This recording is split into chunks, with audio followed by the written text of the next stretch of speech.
Well, hello. I'm Matt. Welcome to the good life. I do a little radio show from my backyard in the hills of Encino. I'm a lucky guy. In fact, I'd say luckier than most.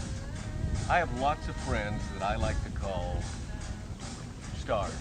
Hey, in fact, there's one now. You probably know Ryan Stiles, Drew Carey Show. Whose line is it anyway? Black Hawk Down? I wasn't in Black Hawk Down, Matt. That wasn't me, okay? What are you doing here?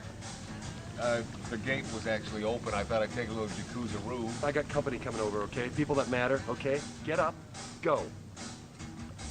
Bubbles feel so good, Look, Brian. Matt, you know what? You gotta stop doing this, okay? I can't be coming home with the wife and kids and you're in my tub, okay? Just get out. I'm not wearing nothing.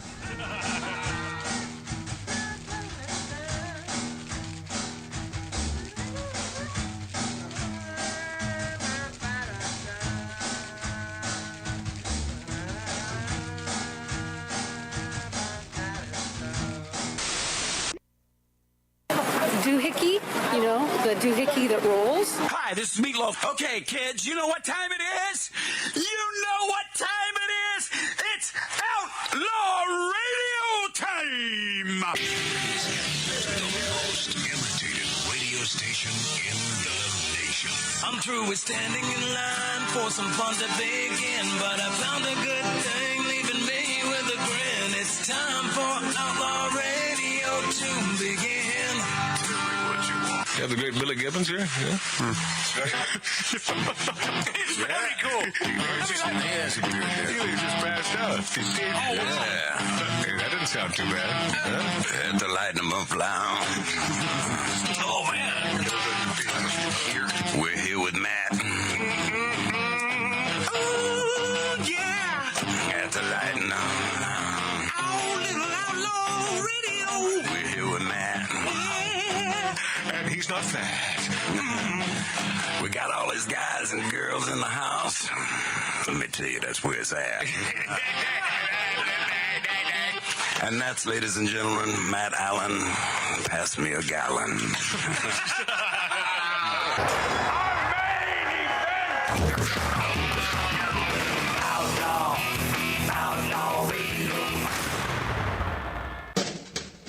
Oh, yeah. Okay. Yep, moving a little slow today. Hey, moving slow. Yeah, what was supposed to be like a quaint little cocktail party last night. Little Mark C.G. Boyer and I arrived and couldn't find a place to park. I mean, this was like one of his Christmas parties. It was jam-packed the night before the wedding of his son, Chris Brown. Dibba-dibba-dibba-day. What are you doing? You're doing sign language to me there, Billy. And you're not. And of course, he stays off camera. I just don't understand. Just a little common sense from hoorah, my Marine buddy there. You're not going to find that on that side of the table.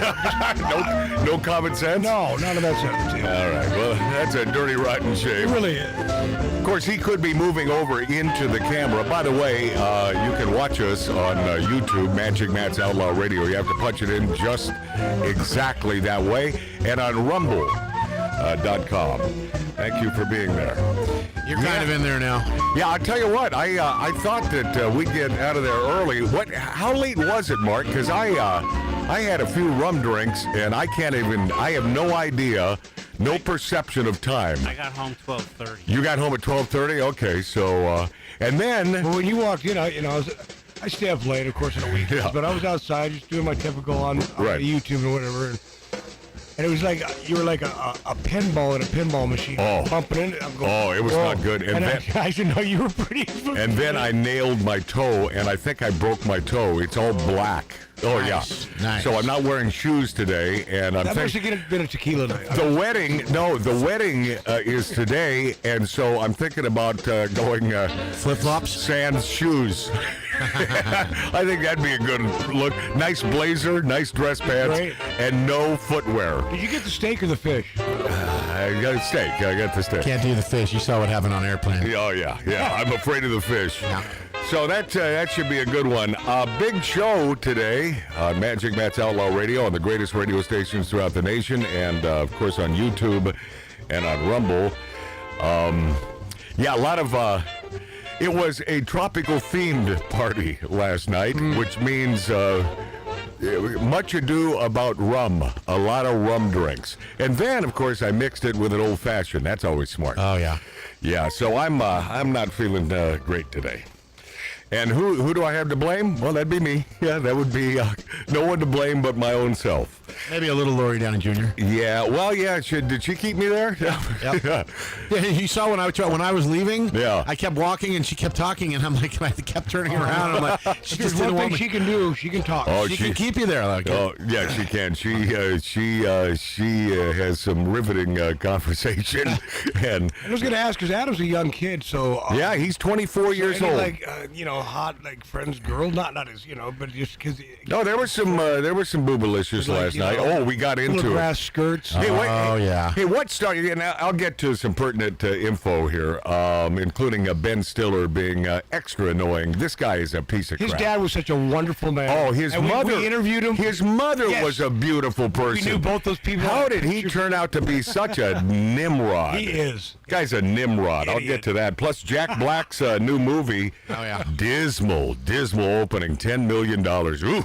I used to really like I Jack. wonder if that has anything to do with what went down on stage, and they had to kick that guy off, from his band. Oh, yeah. Because Tenacious D. Yeah, he's a Trump hater, and I just wonder, man. There's a lot of backlash going down. The only way we lose this race is cheating. That's the only way. Absolutely.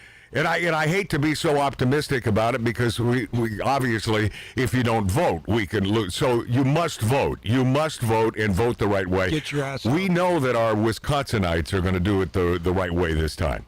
I just have a sneaking suspicion that that'll be taken care of. So what happened last night?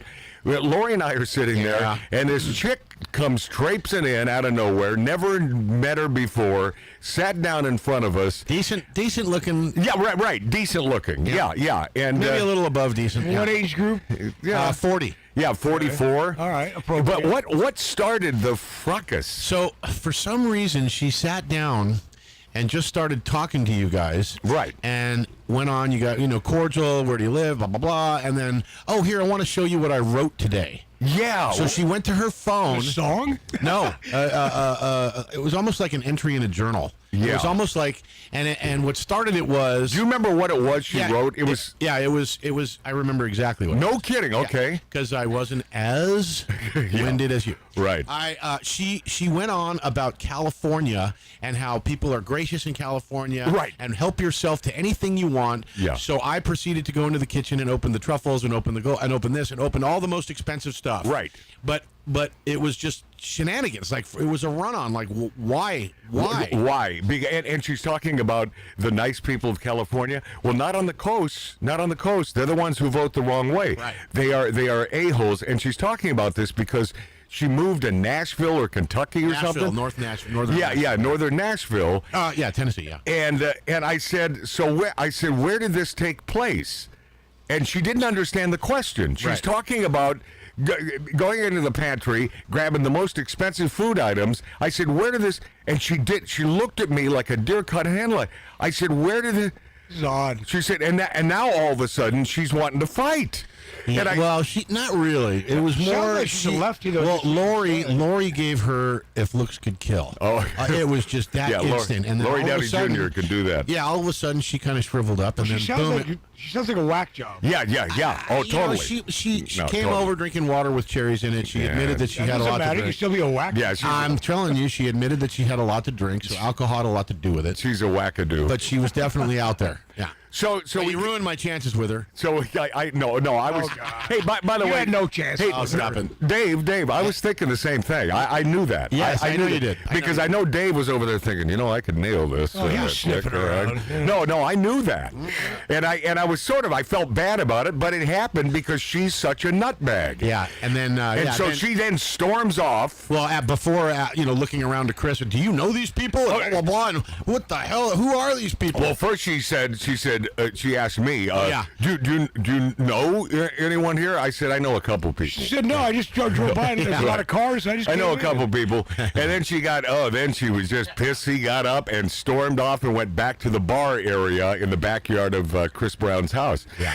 And crying, I think. So she was crying? I believe she. Of course she There's no crying in parties. Yeah, she teared up. Yeah. Okay. Well, unfortunately, she's an idiot. And by the way, what's her number? Because those crazy ones. Oh That's yeah. what I No, they're go the best. for. Yeah, they're the best. But the problem is they're the best and the worst. You remember this, Matt? What? She went on about her semi-virginity. Oh, that's Do you right. remember that? Oh yeah. Talking about God would give. She had a guy that she was in love with or whatever, but Yeah. never consummated the relationship. Right, and Lori was saying, "What the hell?" Right. And then she said, "God, I sought to God for the answer." At 44 years old? Yeah, I thought that was a thing of the past. But Yeah, bizarre, man. It was bizarre. So now I'm in need.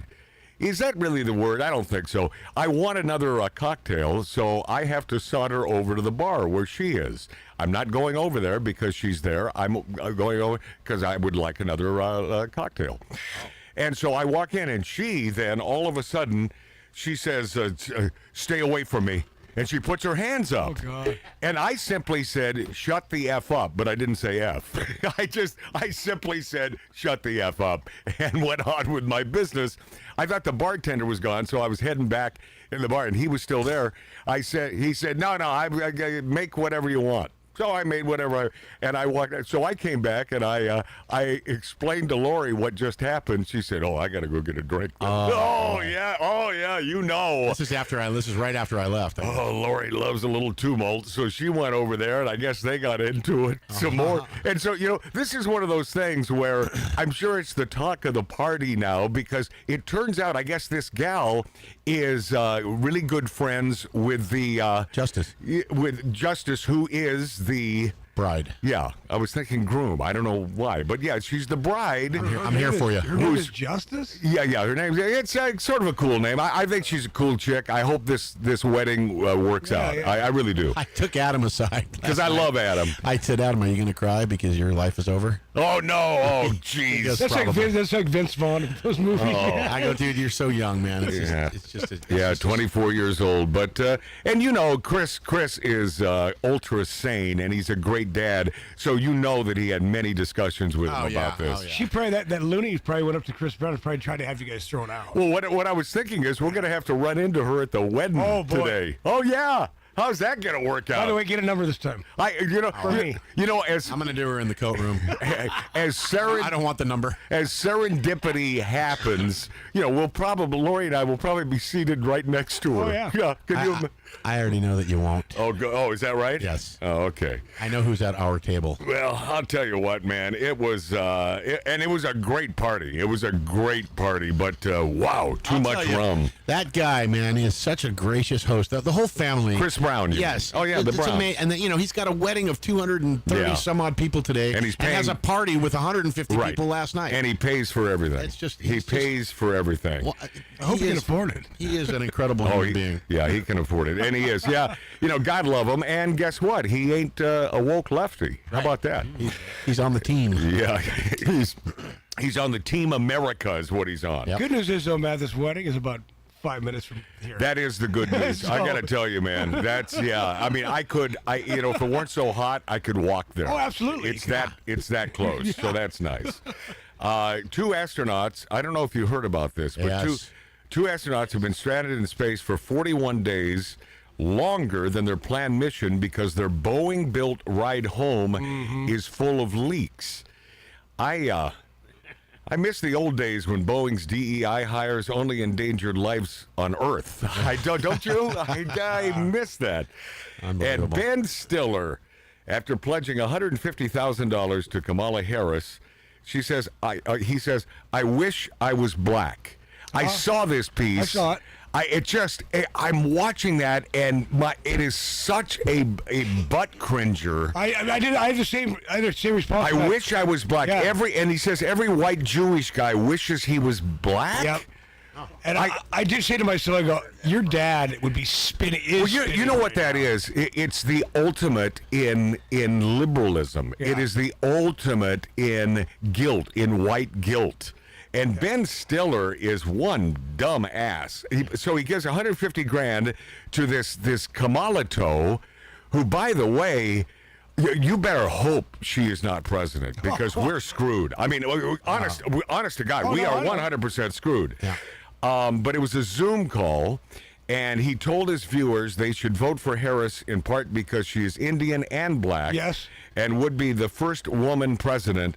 And then he added, "I wish I was black." Yeah. And by the way, he said black and Indian, and you know, we can be anything we want to be. You know, we can be. It's what? And what's that, Mark? Why can't we just pick the best person? No. DEI, my friend. Yeah, equity. This would equity. be the ultimate example. It's not equality, it's equity. Everyone should, and by the way, that's true Marxism. I mean, that's what that is. It's everyone should be at the same level and make the same amount of money. That's just, and the vice president, an avowed socialist. Yeah. This vice president running for vice president, and by the way, oh my God, he's worse than she is. Oh, yeah. I mean, it is just ugly. No, we're instant communism if she wins and he wins with her. This is going to be a communism. It can't happen if it's a fair election. It simply can't happen. No, it can't. So, Matt, just going back really quickly about Jerry Stiller, his father, which was wonderful, and the mother. We met them both. How funny was he in Seinfeld? How about King of Queens? And King of Queens. Well, the wedding part where he said, "Wait a minute. I know I ordered steak, not fish." So he swaps the plate. He's the funniest dude. I miss that guy. Yeah, just a credit to performers everywhere. Unlike his stupid son. Yeah. And this guy is an idiot. Ben Stiller. Yeah, I hope last week. I hope it gets back to you, my friend. You, my friend, are an idiot. Yeah, you are a D-bag, 100%. And speaking of D-bags, I have a feeling Jack Black is probably a D-bag as well. You know, I got to tell you, I've never not liked him. I know. I thought he was funny. I've never had a problem with him, but I don't know. Yeah, I worked on a movie with him that he did. It was a comedy, but it was called Year One. And he was probably a nice guy, right? Really, really super nice guy. He actually gave me a prop from the movie. Well, that's cool. He was a really nice guy, but he's a dippy. Yeah. So $110 million it costs to shoot Borderlands, and it opens to a dismal $10 million. And it's an all-star cast, including Kevin Hart, Oscar winners Kate Blanchett, Jamie Lee Curtis. Oh, wow. Could have been a man, happened to be a woman. It's a big cast, though. Might be a man. Jack Black's Borderlands took a dive at the box office. I mean, $10 million? It got 10% on. I can't hear Mark. Why is it? Turn him up a little, He please. was fine a minute ago. No. I didn't. It got 10% on Rotten Tomatoes. Oh, is that right? So yeah. That's pretty dismal. $10 million Borderlands, $10 million they made, and it's also a popular IP for some reason. It's a science fiction space western based on the best-selling series of video games with a budget that ranged from 110 to 120 million, and of course another 20 or 30 million for promotion. It is already a full-blown catastrophe. Terrible reviews, troubled production history. The movie had the stench of a box office bomb all over it. And, you know, a cast like that, you can at least get 20 million. You'd think on the opening, at least 20 million. But I think that scandal with Jack Black, I think this could be biting him on the ass. Just a day, if you recall, after President Trump was shot in the face, and Black's Tenacious D bandmate Kyle Gass took to the stage in Australia, said his birthday wish was that the next assassin not miss Trump. Oh. Black reacted by laughing, and the show marched on. I'm telling you, there's nothing good about that. Yeah, and for those of us who love America, and there's only one man that we could choose as our president, only one guy. They probably said, "Screw you, Jack Black." Even if there was a passing interest in this movie, they're not going. I wouldn't go. I wouldn't give him a dime. I wouldn't give this guy a dime. So this backlash forced Gass to apologize. Black announced he was canceling the remaining dates. That's how heavy this was. Yeah. So he canceled.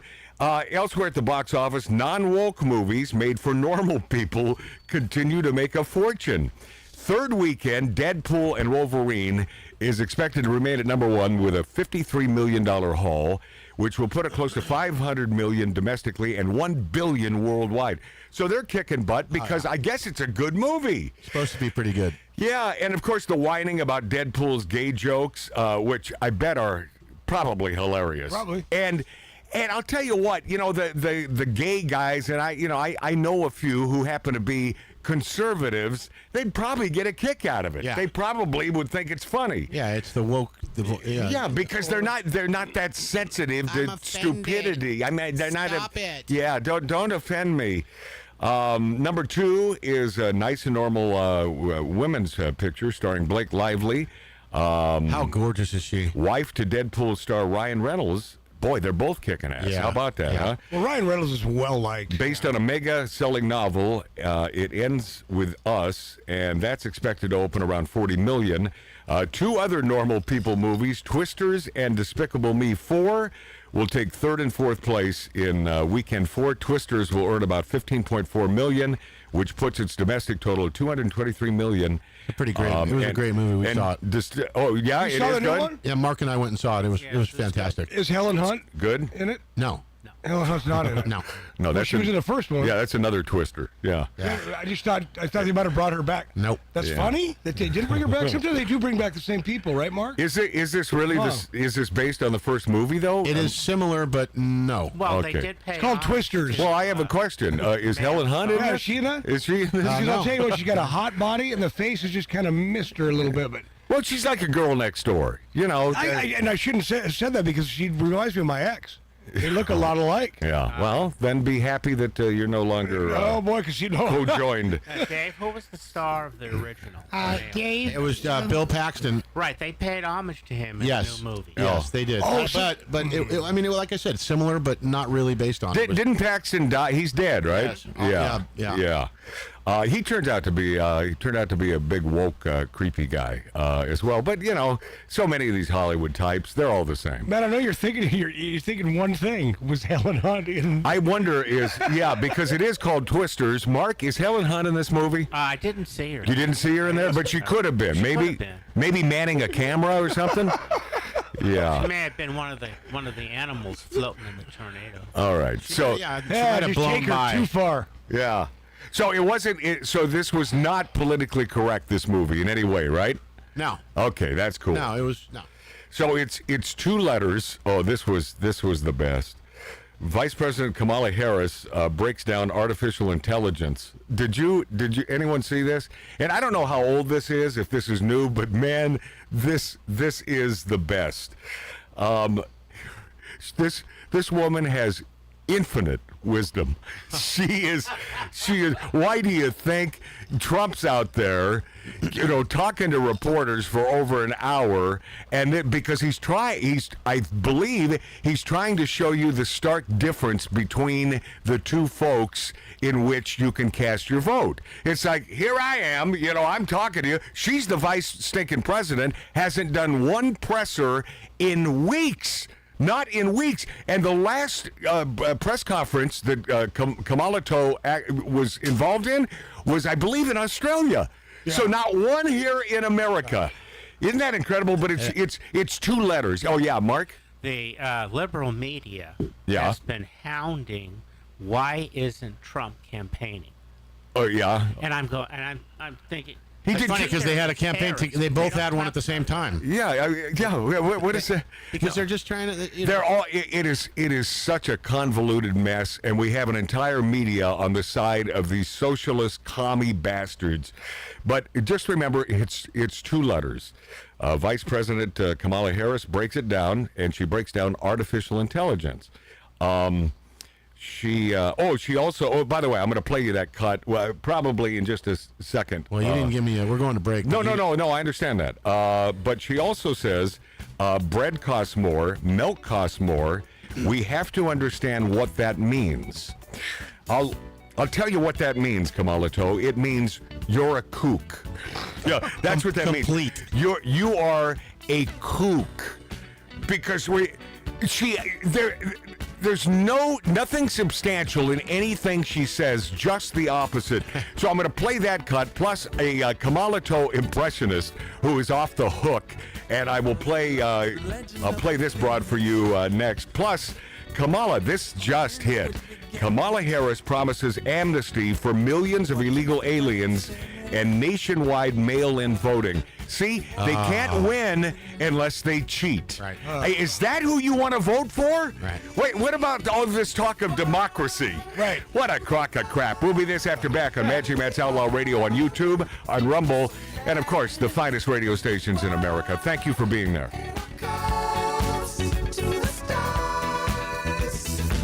She's up all night to the sun. I'm up all night to get some. She's up all night for good fun. I'm up all night to get lucky. We're up all night to the sun. We're up all night to get some. We're up all night for good fun. We're up all night to get lucky. We're up all night to get lucky. We're up all night to get lucky. We're up all night to get lucky. We're up all night to get lucky.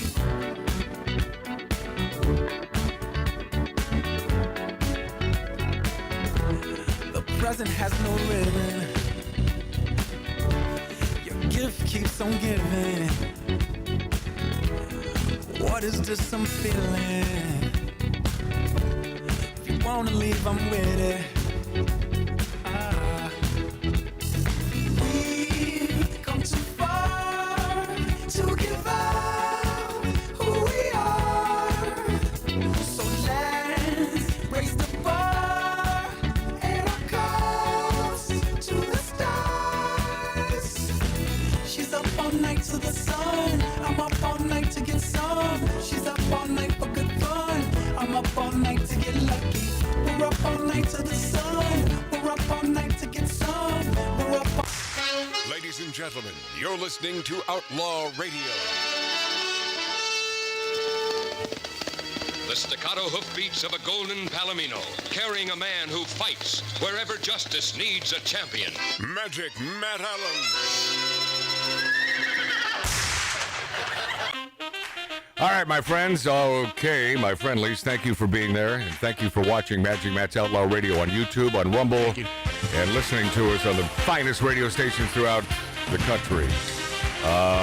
If you just tuned in, you missed the fact that Ben Stiller wishes he was black, and this guy is an asinine piece of crap. And Jack Black, his new movie, Borderlands, Down the Old Tuberoos, the opening was $10 million, cost him $110 million to make, plus add 20 or 30 million in promotion, and we sort of think that it has something to do with the fact that his bandmate wishes the assassination attempt would have been successful. What a stupid thing. Oh, yeah, no, it's so stupid. And the fact that Jack Black laughed on stage, that's just- the whole thing is... So, methinks that there's a little backlash here. But on top of the whole thing, it's just terrible reviews. But I wonder if some of those reviews might be from folks who love America, right? Is there a chance? I mean, you know, without seeing the movie, we have no idea of knowing how terrible this thing is. But according to Mark C.G. Boyer on Rotten Tomatoes, they got a 10% like. Yes. That's dismal, right? That's just, Very. yeah, that's sucky.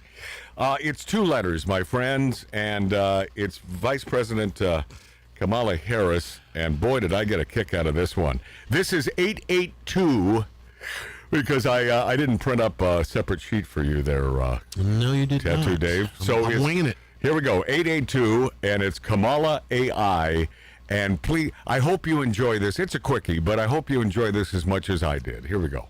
And I think the first part of this issue that should be articulated is AI is kind of a fancy thing. It's, first of all, it's two letters. It means artificial intelligence.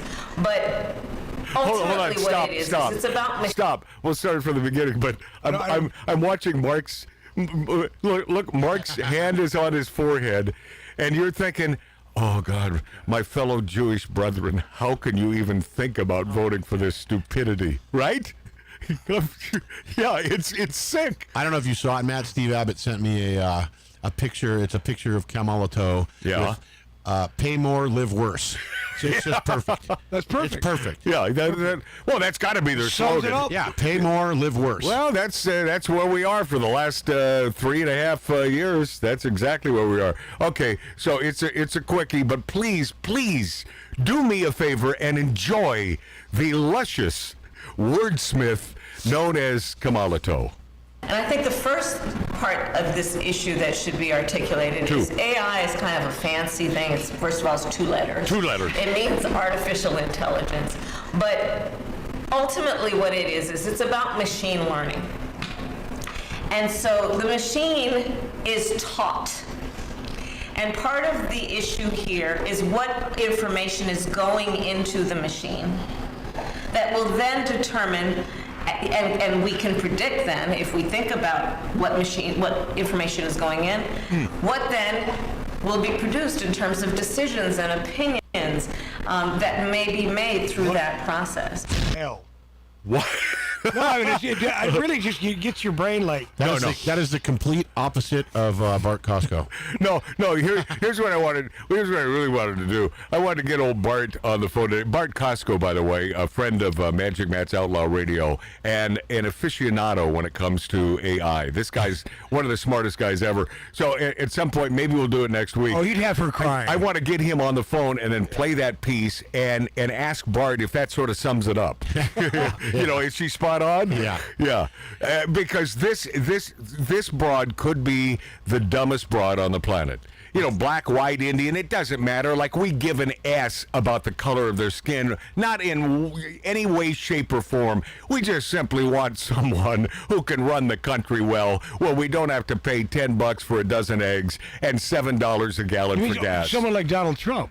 Oh, yeah, someone like a businessman. Yeah, you know, sort of a businessman. Yeah. I always get a kick out of. This gal's been around for a while now doing her Kamalatoe impression, and this is her latest work. And I think this works simply in audio as well. But you got to understand that she resembles Kamalatoe as well. Facial feature. Yeah, she does all the actions with her exaggerated hand movements and the great looks. And so this is okay. I got to give you the number on this. This is. Oh man, I'm sweating all this booze out. Oh boy. You know, you want to think Kamalatoe, she'll say something and she's like. Yeah, oh no, that fast head shake. Yeah, and she does that shake. Like, don't you agree? Don't you? Don't you understand what I'm saying? No, we don't understand what you're saying. Clown. So this is 878, and this is, and I forget her name, and so my apologies to this gal who does a pretty spot on Kamalatoe impression. Here we go. Well. I knew this day would come. I knew it would come, and I felt it in my ovaries. And I'll tell you something. I didn't think that sticking all those needles in that Biden doll would help, but here I am. That laugh is perfect. Yeah. We're gonna have so much fun. Now, I've been a little busy since the news broke, and I was galvanizing with many donors. And I asked my good friend Jean-Claude Van Damme Pierre to help me with my acceptance speech. So, here goes nothing. Okay. Oh, say, can you see? Okay. Okay. By the dawn's early light. Right. No. Jean-Claude, I don't want to talk about dawn in the speech. It's okay. I think you're confused. Yeah, hanging around Joe just really fucked you up. All right. Okay. I'm gonna do this my way. All right.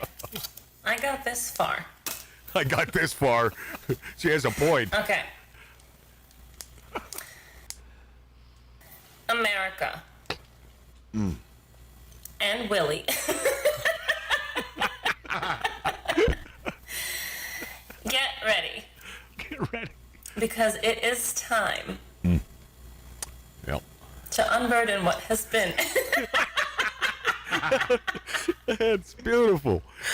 That's Well, man, I bet because I know who she is. Oh, I know. I love I think this I guy. sent her to you like a year ago. Yeah. She's awesome. Yeah, she is. Yeah, I still don't have my pad, but I bleeped that for you. Thank you. Yeah. Kamala Harris now promises amnesty for millions of illegal aliens, nationwide mail-in voting. Why not? She's vowing to sign legislation as president that would have millions of illegal aliens eventually securing naturalized American citizenship and imposing nationwide no-excuse mail-in voting. So that's pretty un-American, don't you think? Oh, yeah. They're here illegally, and so those of us who pay the taxes and sort of keep America running, I get come on in. Sure. Come on in and You got it, man. use our funds that we've been paying, and especially Social Security. You certainly deserve that. Well, there's still a couple of dummies that I work with. There's always going to be a couple of these. Oh, no, guys, but they. I said something about. I said unless they cheat again, and this one guy laughed. He goes, "Cheat? What are you talking?" I looked at him. You know what? Now I don't get into it. I just walk away. No, you can't. I'm done with the conversation. No, if they're that too stupid. If they're that stupid. Yeah. During a rally in Glendale, Arizona, Harris said she would back amnesty for the nation's 11 to 22 million illegal aliens through so-called comprehensive reform. We know our immigration. Here's Kamala again. We know our immigration system is broken. And we know it's not. It's not truly broken. It's not broken. See, what you do is you apply for citizenship, and then if all works out, you become. Billy just said the right thing. He said it's not broken. It's not being enforced. Well, of course. I mean, that's what's going on here. Yeah. So let's see. It includes strong border security. Oh, really? Gosh, I wonder whose idea that was. I wonder whose idea that. Of course, Kamala's vice president nominee. She thinks that this guy and his what is it? His massive ladder. Right. For the border wall. Yep. Yeah, he likes the idea of a massive ladder to help the illegals come on Trump over. can build as high a wall as you want. I'll build a taller ladder. Very excited about the future of Africa. I'm very excited about the impact of the future of Africa on the rest of the world, including the United States of America. There are a number of things on the issue of the economy as a whole that we must do. And a lot of that work is the work that I'm here to do on the continent. On the continent. She's just so stupid. That's the best. I mean, she's simply stupid. Yeah. She's a kook. If people vote for her, they're She's stupid. a kook. Yeah. Such an amnesty would immediately fill the United States workforce with millions of newly legalized foreign workers against whom working and middle-class Americans would have to compete. And already on President Joe Biden and Harris's watch, Americans' jobs have been filled with millions of newly arrived foreign workers, while millions of native-born Americans have fallen out of the workforce. What that essentially means is that all of the job growth we have seen under Biden and Harris has been going to foreign-born workers, a category which the Bureau of Labor Statistics admits includes illegal aliens. Mm-hmm. It's there in black and white. Heritage Foundation economist E.J. Antoni has said that, so he's the one who goes on record saying, it's right there for you to read. Also during her speech, Harris said she would finally pass the Freedom to Vote Act to, among other things, enact nationwide no-excuse mail-in voting. The legislation would ensure that registrants could use drop boxes to turn in mail-in ballots. Now, why are they so hyped on this concept? Why do you think? But yet there was no cheating last time? I know. Right? Go to bed. I'm doing my impression of Kamala right now, right? I'm shaking my head, right? Similarly, the legislation would automatically register voters unless they opt out. Specifically, states that already have automatic voter registration typically register voters through Department of Motor Vehicles. And, of course, she wants all these illegal aliens to enjoy a driver license. Of course. Yeah. Here's your license. Here's your Social Security. Here's everything. Yeah. Have a Vote happy for day. me. And of course, this was the governor of Minnesota, old Tampon Tim. That was his idea as well, and I think he passed that legislation in Minnesota. Why would you put tampons in boys' restrooms? Because the guy's a creep. But I'm gonna get into this guy. The guy is a creepy piece of crap. He truly is. Yeah. Nearly 400 foreign nationals were discovered on Cook County, Illinois, voter rolls since 2007. That's 400 foreign nationals should not be allowed to vote. That can make a difference in an election. Big time, man. Experts said that the providing voter registrations at DMVs is responsible for the error. Yeah, you don't think the Democrats are loving this? And I don't think dead people should be able to vote either. You'll have to talk to the Kennedys about that. Yeah. I mean, that goes back to Chicago and the election of JFK. I mean, love him or hate him, JFK at least was an American who loved America. What's not to love when you got Marilyn Monroe to romp around with? Hello, Larry. Oh, man. Boy. Oh, Would yeah. that have been just Oh, that's a happy day. And I'm not into conspiratorial stuff, but that's one of those odd things that I think that maybe they had something to do with the death of that luscious blonde. Yeah. I agree. That tenacious D blonde. Yeah, Governor Minnesota Tampon Tim Waltz. I like the name. Millions of taxpayer dollars to supply tampons in boys' bathrooms. He thinks that was just the greatest idea. So our money, our taxpayers. You bet your ass. That's the point. Taxpayer money go to fund tampons in a boys' restroom.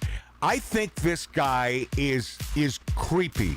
And I mean wearing the raincoat sort of creepy. I mean, don't you get that impression?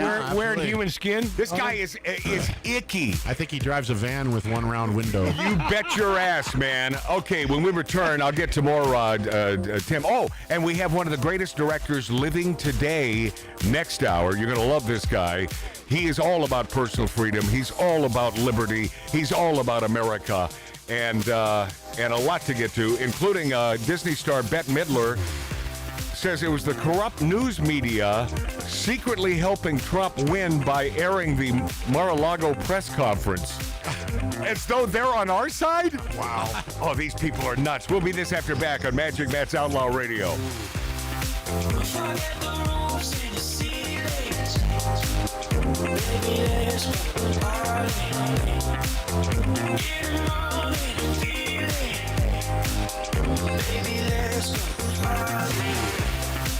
I'm catching looks to deliver. Throwing my head to the stars. The way you move sends shivers, making the earth sing fire.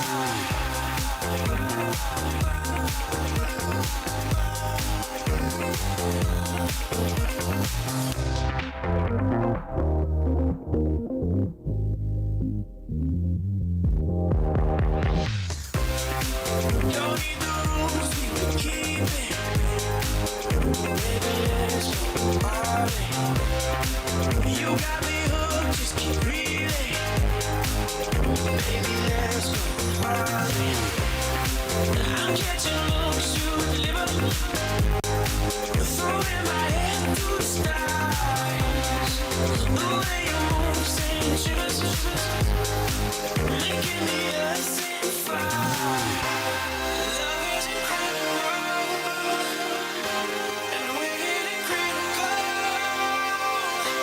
Turn up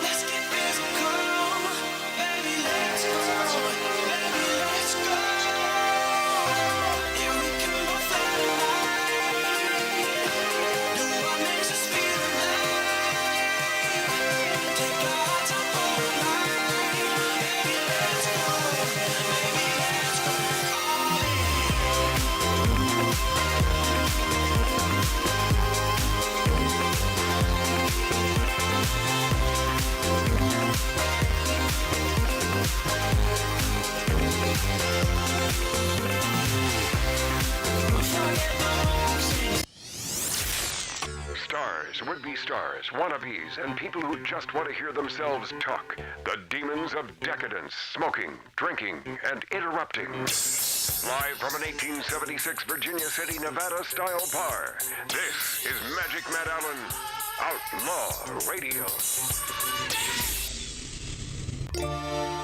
Hey, for those of you watching Magic Matt's Outlaw Radio on YouTube and Rumble, we're aware that my camera is a little shaky. Yeah, a little glitchy. So we're gonna we'll fix that at break. In a perfect world, I mean, in theory, we'll fix the camera as long as Mark Boyer what? His mic works. His headset. As long as he's got everything working. Well, yeah. Camera. Well, because Mark C.G. Boyer is all about himself. Yeah.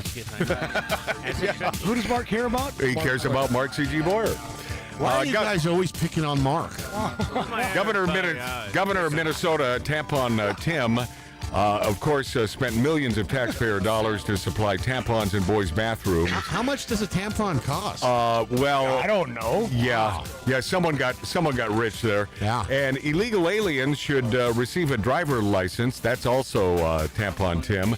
He once proclaimed that he is a proud socialist. Yeah. He's on record. He's worse than Bernie Sanders. Totally. Yeah. Oh, no, he's in that camp, man. Well, when you have Bernie, endorsing the man, yeah, there's trouble brewing. Transgender surgeries for kids, he made that law. Uh-huh. Yeah, transgender. That's why I'm saying I think there's something sexually creepy. Yeah, something is weird, man. Creepy about this son of a bitch. And he also, I love this quote, one person's socialism is another person's neighborliness. Oh, wow. This guy is off his effing rocker. Tom. By the way, he loves China. He doesn't think that China is an adversary. He loves them. He also goes on record as saying the Electoral College is very undemocratic. He wants to undo what was settled in our Constitution, which makes us the United States of America. This has got to scare people.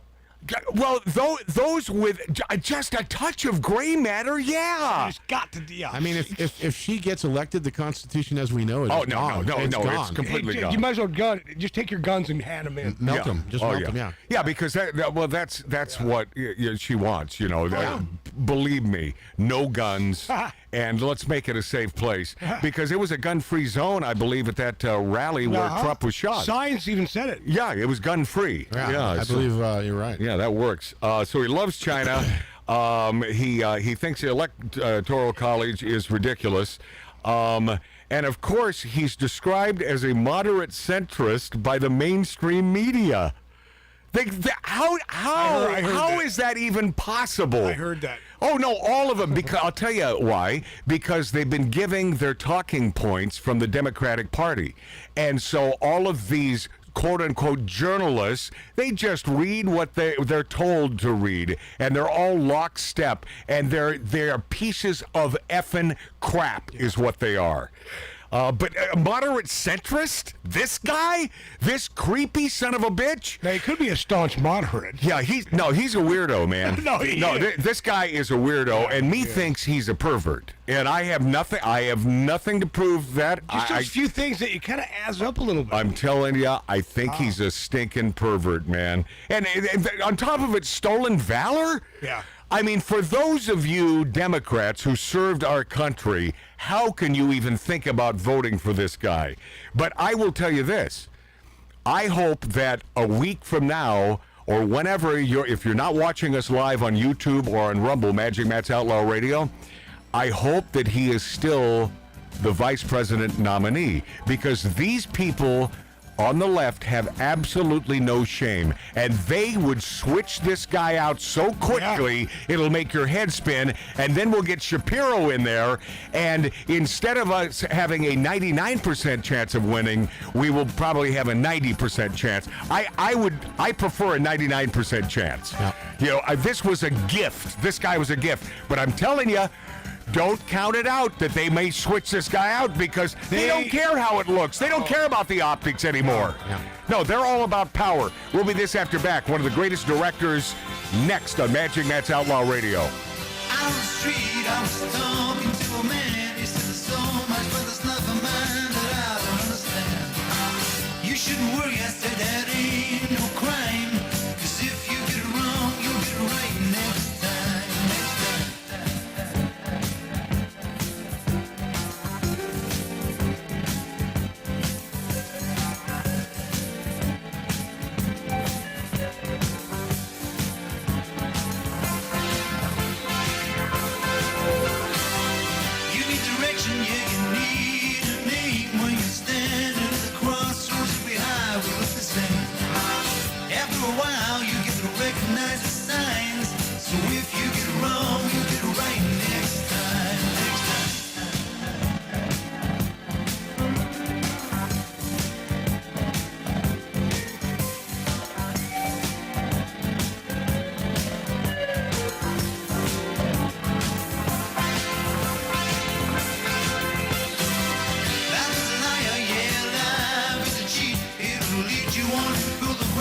You shouldn't worry, I said that ain't no crime.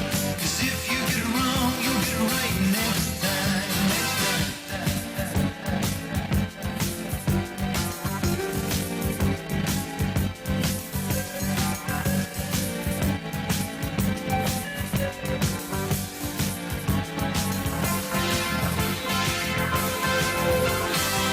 You need direction, yeah, you need a name. When you stand at the crossroads, every highway looks the same. After a while, you get to recognize the signs. So if you get it wrong, you get it right next time. Next time.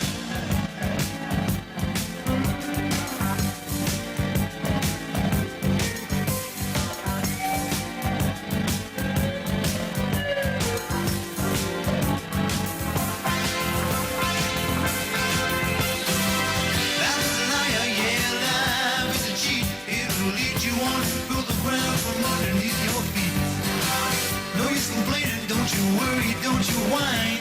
'Cause if you get it wrong, you'll get it right next time. Next time.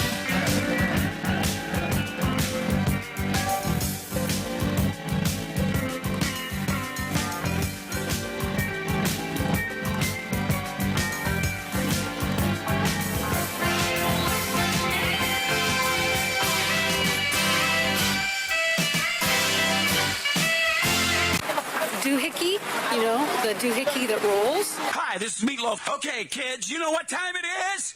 You know what time it is? It's Outlaw Radio time! Our main event!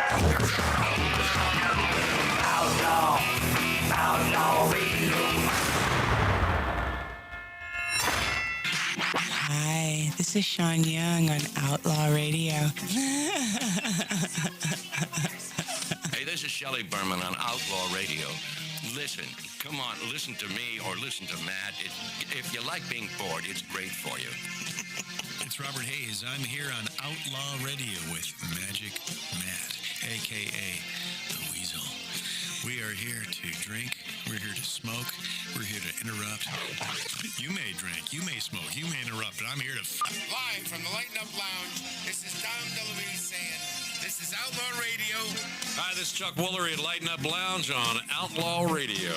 There's lots of fun, guys. Be back, 2 and 2. Hi, this is Gilbert Gottfried, and you're listening to Outlaw Radio, where we smoke, we drink, and occasionally we bother people who look old and weak.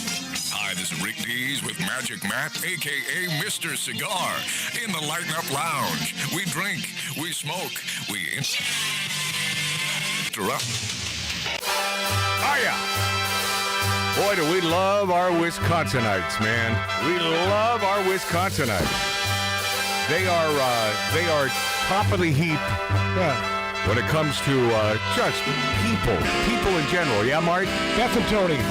So they sent me that beautiful package of venison sticks, right? Yes. Which so you handed it to me. Of course, I had a problem with that because I'm not really a venison eater. They know I am. Music's up a little loud. You got that from me. Yeah, no, I understand that because you requested the venison, and it's like I can go all day without eating venison. Yeah, my question is, they gave you a huge pound and a half of venison, yeah? So it's gone. What do you mean it's gone? I never even opened it. So where did you put it? That I don't know. I think I might have. Remember, I was sitting outside. You don't know where you put it? No, when you threw it to me outside, I put it next to me on the couch. Yeah. I'm thinking raccoons or giraffes or something. Or great. Oh, that's great. So Beth and Tony, see, that was not my doing, and I don't know that I would have caught in a white box. Well, you know what, Dave? I'm just being honest. Lovely Wausau folks, I know Beth and Tony, and I'll tell you what, Cyrus Nowrasteh, no stranger to Wausau. Right? How close to Wausau is Madison? That's a ways away, right, Cyrus? It's not too far. I don't know, 75 miles, something like that. Yeah, but it's, I'll tell you what, politically, though, it is night and day, right? I mean, because Madison is a little libtardy, right? Yes, completely. Yeah, but so why were you not infected by this since you grew up there, by the libtardiness? I was offended by it, and basically got out of town. Yeah, this guy's a hell of a tennis player as well. He's, he could have gone pro. You were thinking about it for a while, weren't you, Cyrus? Well, there was one problem. I wasn't good enough. Oh, yeah. That always helps. It's those damn basketball players who are only 5'2" and they want to be pros. Yeah, that gets in the way as well. Cyrus Nowrasteh, my friends, this is the man that produced and directed and wrote one of the great movies of all time, The Path to 9/11. And it's not easy to find, by the way, because it was sort of boycotted by the Clintons. They're not big fans of this flick. He also did the day Reagan was shot, some Falcon Crest, Into the West, the stoning of Soraya M., and The Young Messiah. That was one of the first things that I ever saw by this man before I ever met this man, Cyrus Nowrasteh. The Young Messiah is a work of art. It is an absolute work of art. And anything that this man is behind, you can be guaranteed it'll be A, entertaining, B, quality. And this is my cigar-smoking buddy, and you missed one hell of a cocktail party last night, Cyrus. Oh, yeah. Really? Oh, yeah, smoking, drinking, interrupting, all night long last night. Oh, boy. Well, yeah, I know. I was out of town. I was sorry I missed that event. Yeah. But we'll make up for it. Okay, tell me about this because, your buddy and mine, Tom Omer, the great movie star and television star, he is in your new flick, and you've spent the last, 4 months or so in Oklahoma, where the dangerous hairs fall from your nose. Isn't that how the Broadway play Yeah, went? Shirley Jones actually. Wind goes sweeping down the plain. Yeah, okay. Spent the last 4.5 months in Tulsa. We were filming in and around Tulsa within an hour range, and Tom Omer, I'm proud to say, is in the movie and did a great job. That's what I hear, man. Awesome. Yeah, that's what I hear. that. He plays, Here Come the Judge. Yeah. He plays the judge, and he showed me some stills. And that interior there, you built that, right? You built that courthouse? Yeah. Yeah, we needed some very specific things in it that were emblematic of the time, because the story is set in 1914 during the oil boom in Oklahoma. So we needed an old courthouse that had certain things about it. And Tom is playing an actual historical character, a guy named Thomas Leahy, right, from Oklahoma, who is one of the good guys behind the bench. And as far here's what I heard. He knocked it out of the park. Just knocked it out of the park. Yeah, Tom was great. One thing you know with Tom and with other actors who were in a previous life, let's say they were a cop or in the military, you know they're going to come prepared. Yes. They've done their homework. Yeah. And I knew that about Tom, and he knew it like the back of his hand, and he did a great job. And the name of this movie, Cyrus Nowrasteh? It's called Sarah's Oil. It'll be out in late 2025.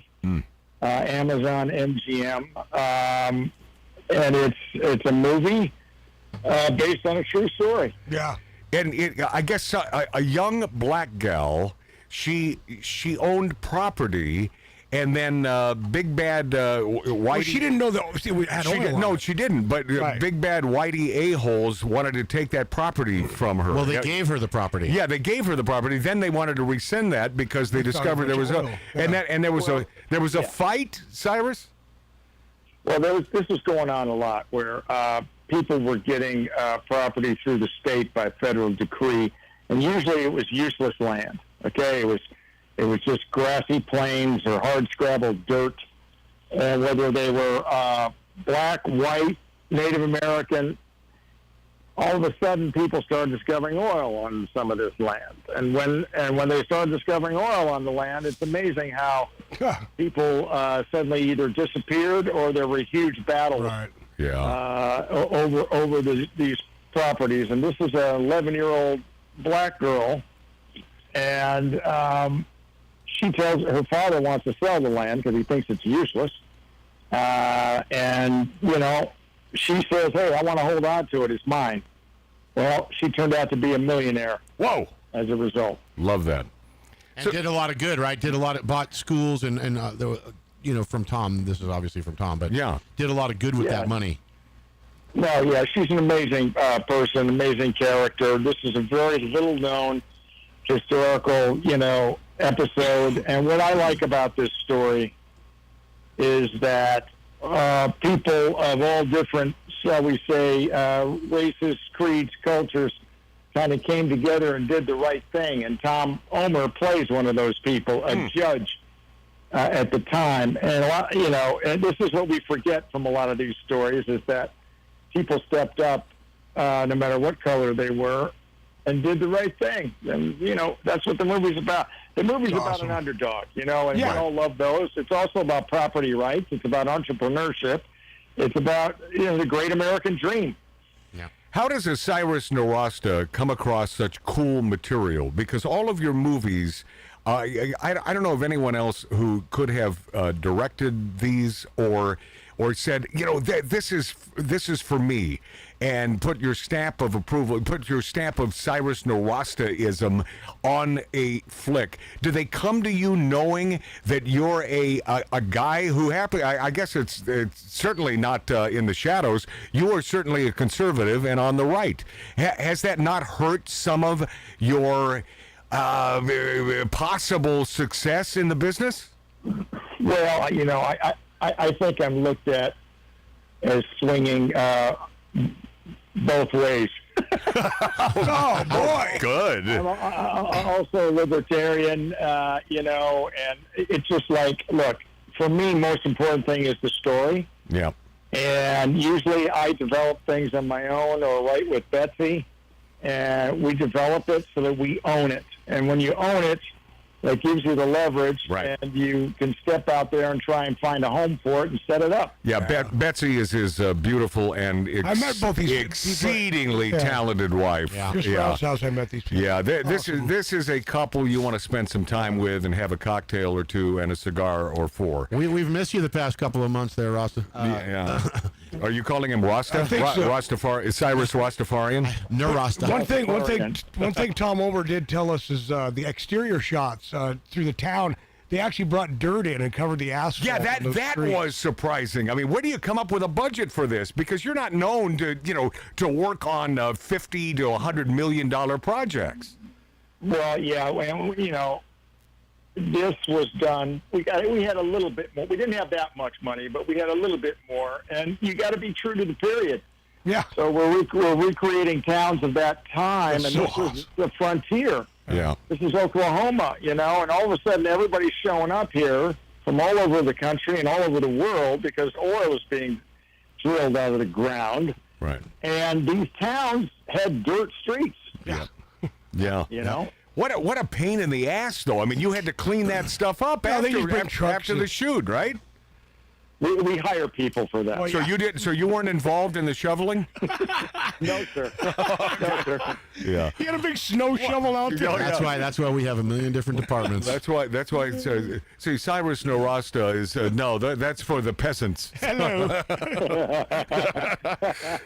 Yeah, I'll tell you what. If you have an opportunity to see his movie, The Path to 9/11, oh man, find it. Do whatever it takes to find it. I have a couple copies. I need where the hell are they? Did Lori take them with her? Yeah.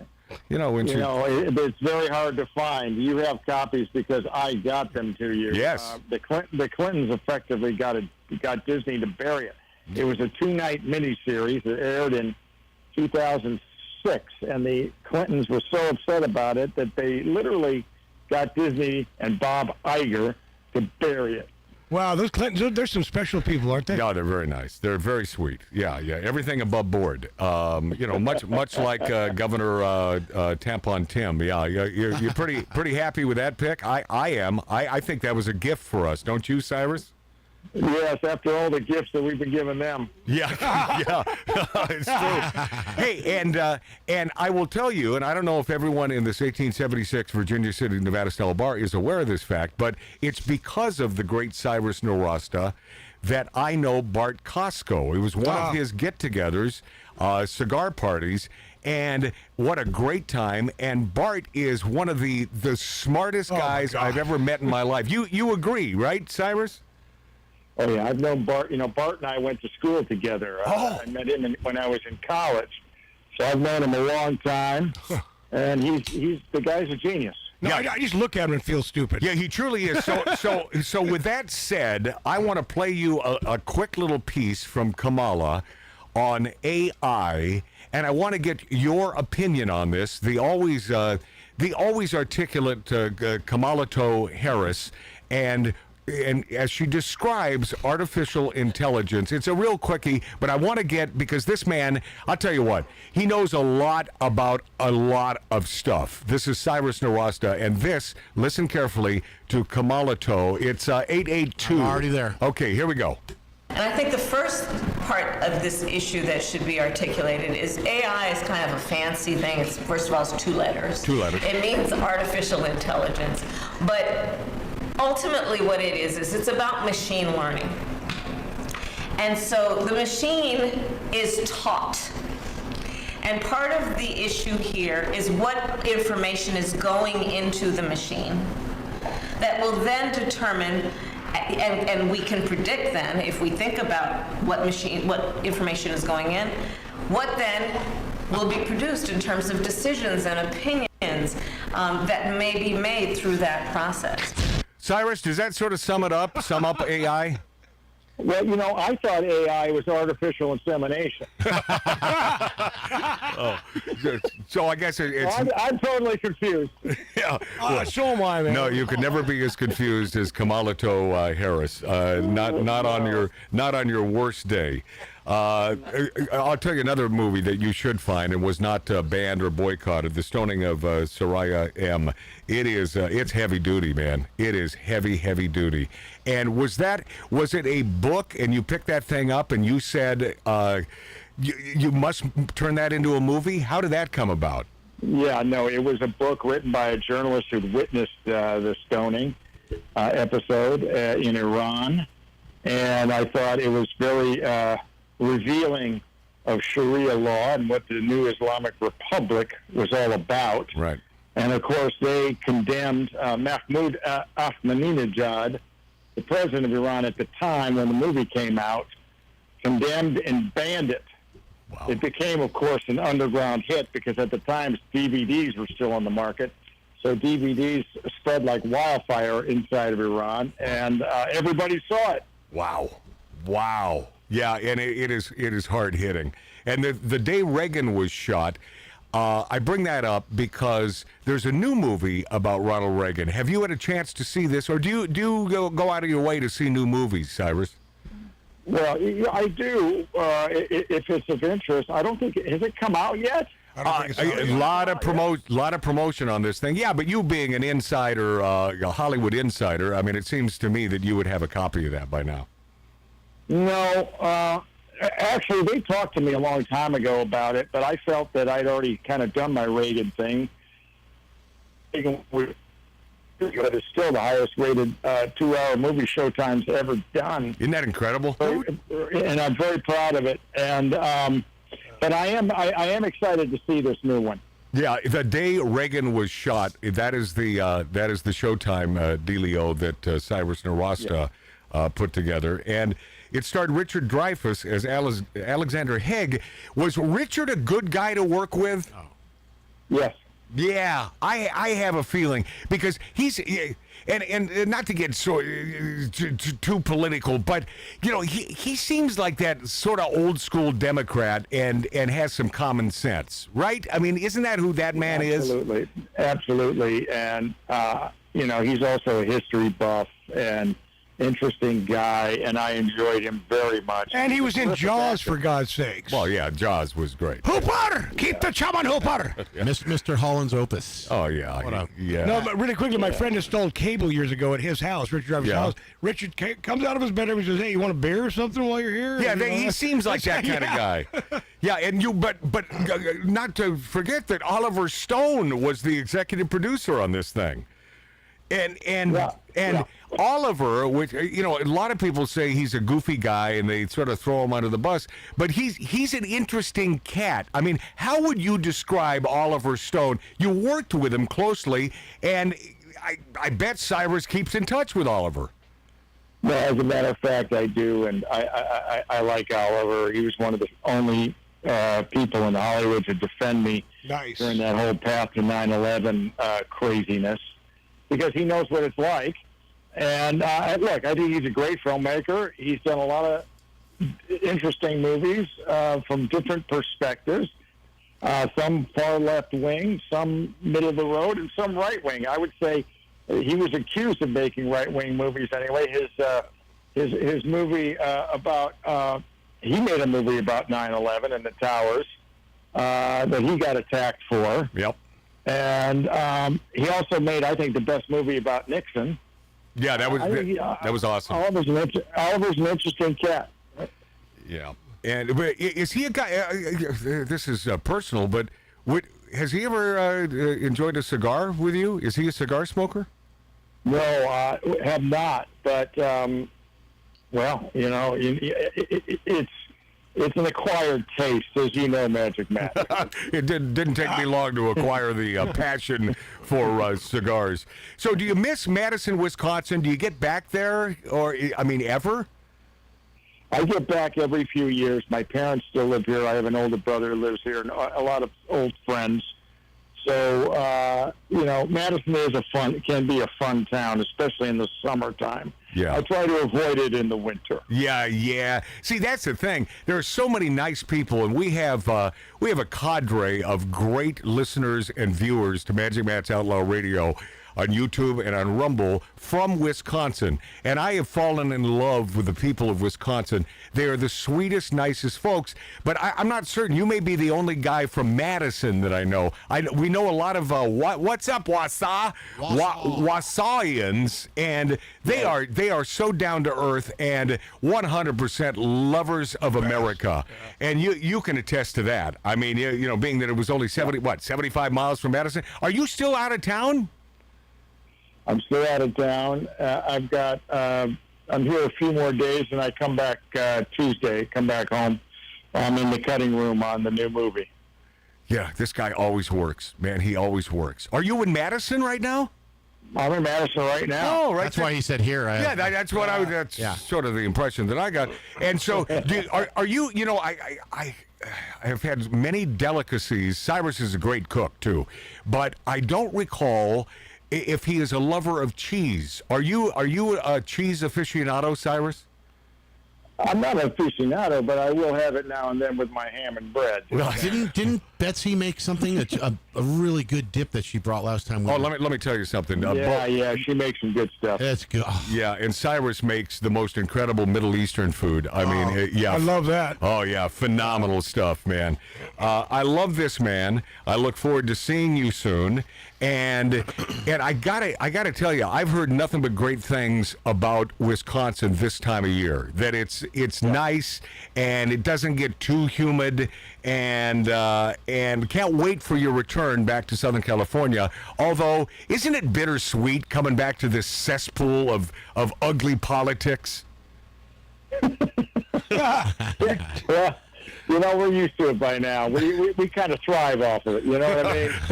I don't. You and I both wish things could be fixed. You know, wouldn't that be a great day? Yeah. Sure would. Yeah. Sure would. I love this man. His name is Cyrus Nowrasteh. And if you want to look him up, it's Nowrasteh,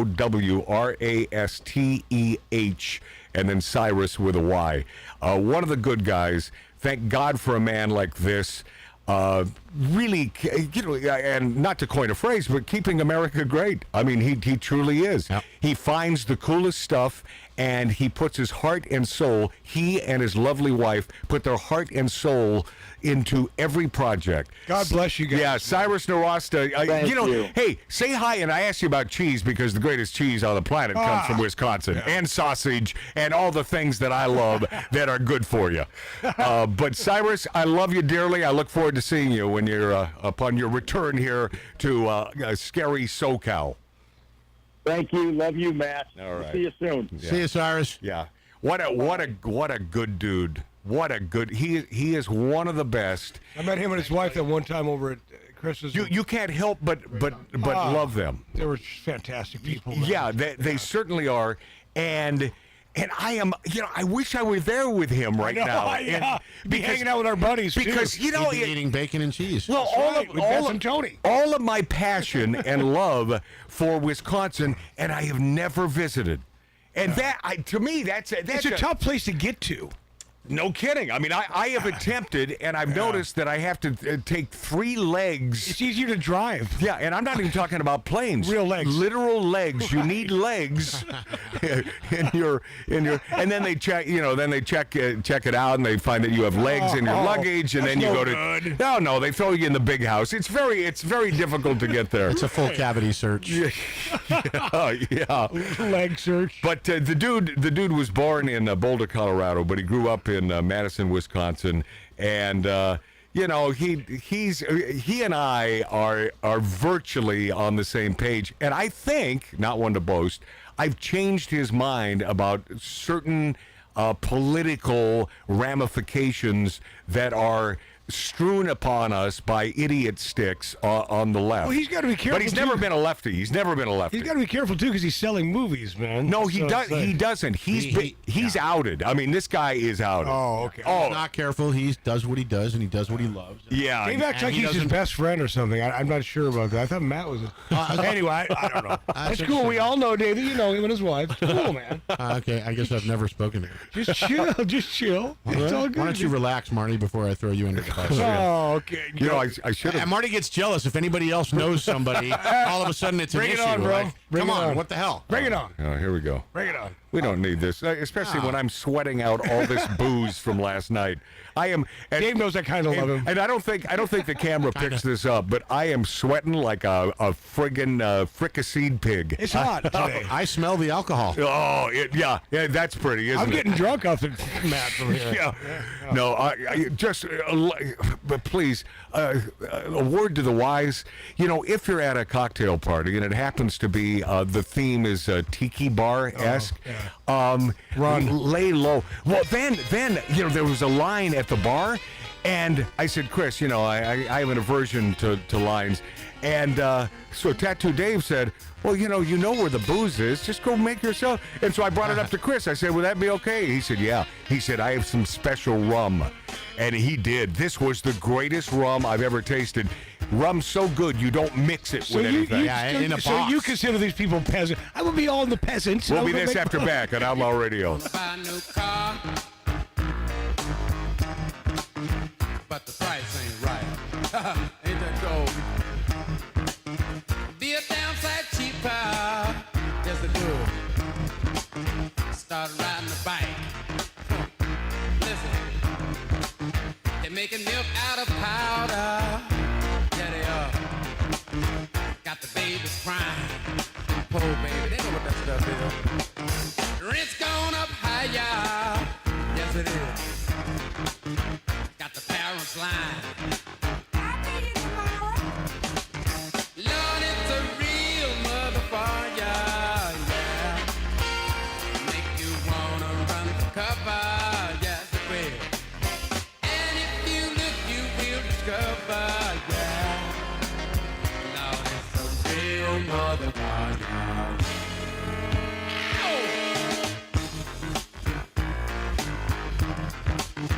Good God. Listen. Got to go to a disco. Throw your troubles away. Dance to the music. Yeah. That the DJ play. Well, all right. And then the lights come on. Yeah. Like you knew they would. That cold. Gone home and face the music.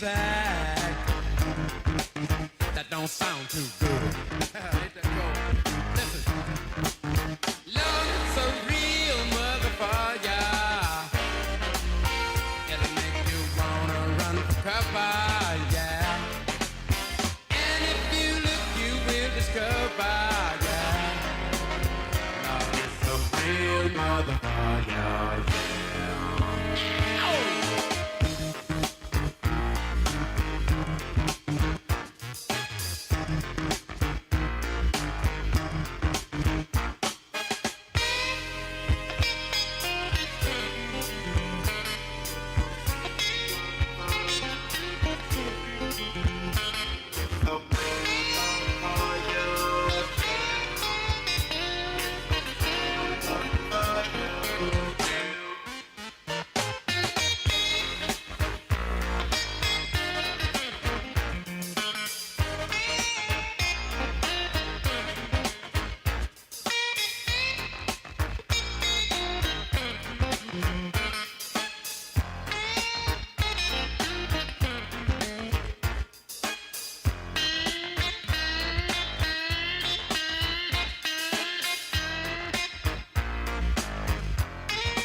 cover, yes it will.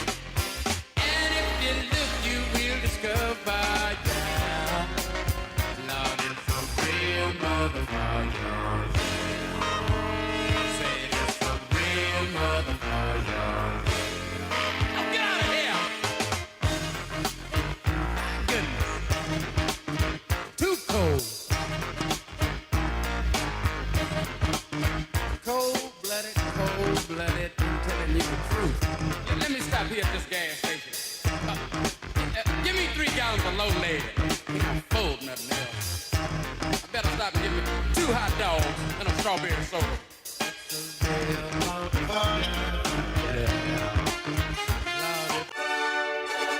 We stand for fun. We stand for great cigars. We stand for the perfect martini. And we stand for the American flag. We are Outlaw Radio with Magic Matt Allen.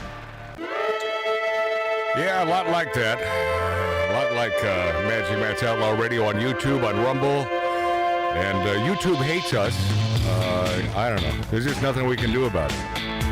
They hate us. There's plenty we could do. We could switch sides, start lying. Yeah, you're right. Yeah. If we didn't tell the truth, then they would love us. They would embrace us. Maybe one of us gets a sex change. We are. Oh yeah, hell yeah, right. yeah. If we were more in line with DEI, if we were more. If we were more in line with equity over equality, right. Equity is Stay where tuned it's at. next week. The new Magic Matt's Lawful Radio. Yeah.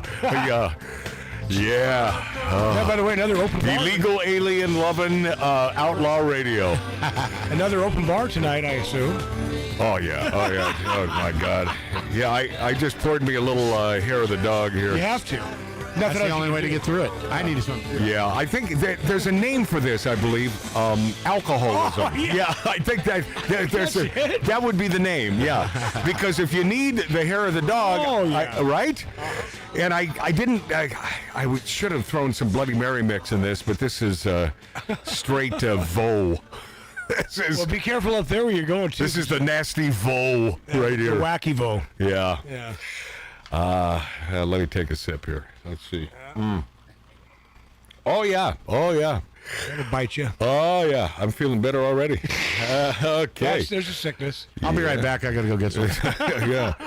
Yeah. Makes me want to steal some valor. Yes, sir.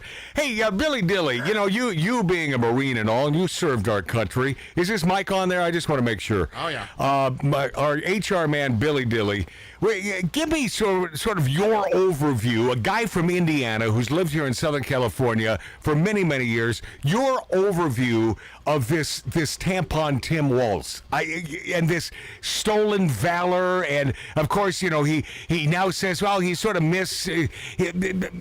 they blew this into a mountain from a molehill that I was actually on the front line, or I carried guns. And he said, well, you sort of misspoke. If he misspeaks about something so huge, what else do we expect from this friggin' commie socialist piece of crap? I don't want to jade your opinion of him, because maybe you're a fan, Billy Dilly. My brother Get on that mic. Away. Turn him up. Stop looking at Matt and talking to the mic.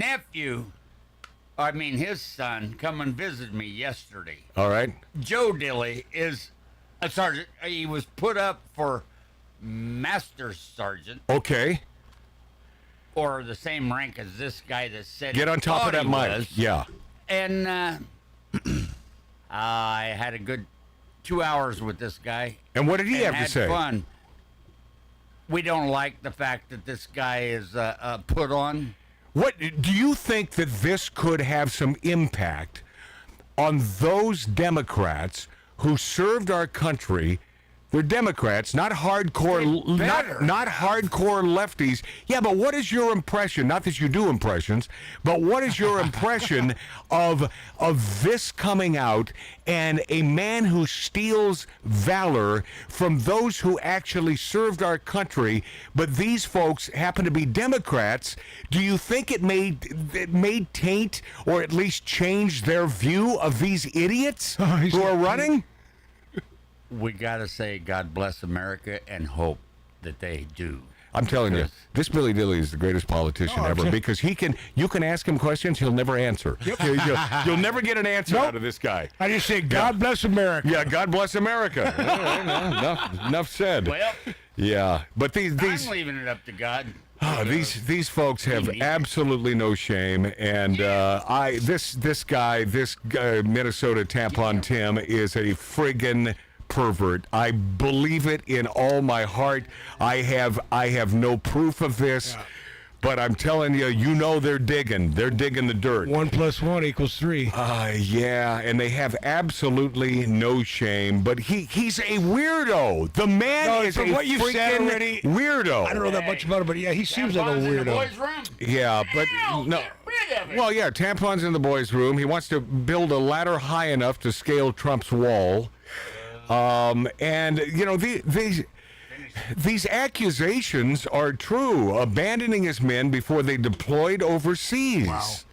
Lying about serving in combat. Mm-hmm. Claiming he served in Afghanistan and inflating his rank. Now, if any one of these are untruths, any one of these. Yeah. But the fact that it seems to me that at least all or 90% of these are untrue, this guy's a regular Joe Biden, right? Yeah. I mean, so he fits right in, man. I think it's a perfect match. I think Joe Biden now, perfect. Yeah. Joe Biden now is laying in his bed. He's going, F Kamala, man. Let me tell you a little something here. This, if you don't think Joe Biden wants this broad to lose, you are 100% incorrect. Oh. Joe Biden wants them to friggin' burn. And that includes Pelosi and Schumer. They forced him out. Oh, I'm telling you, this man is not part of their alliance anymore. And I love the fact at Trump's little hoo-how the other day, it took 40 questions from reporters, which is 40 more than Kamala Harris has taken in the past 3 weeks. And I just love the fact that he sort of embraced I was going to say our former president because what's he does he does we not don't have a president right he now. does not have his faculties. No, but he sort of embraced him, this. and I thought that was really smart. Yeah, I thought that was. He said he got forced out. He didn't want to leave. There's no way in hell. And I thought that wouldn't it be great if Trump could get him completely on his side? That'd be great to have him as his running mate. I mean, but the thing is, he's so.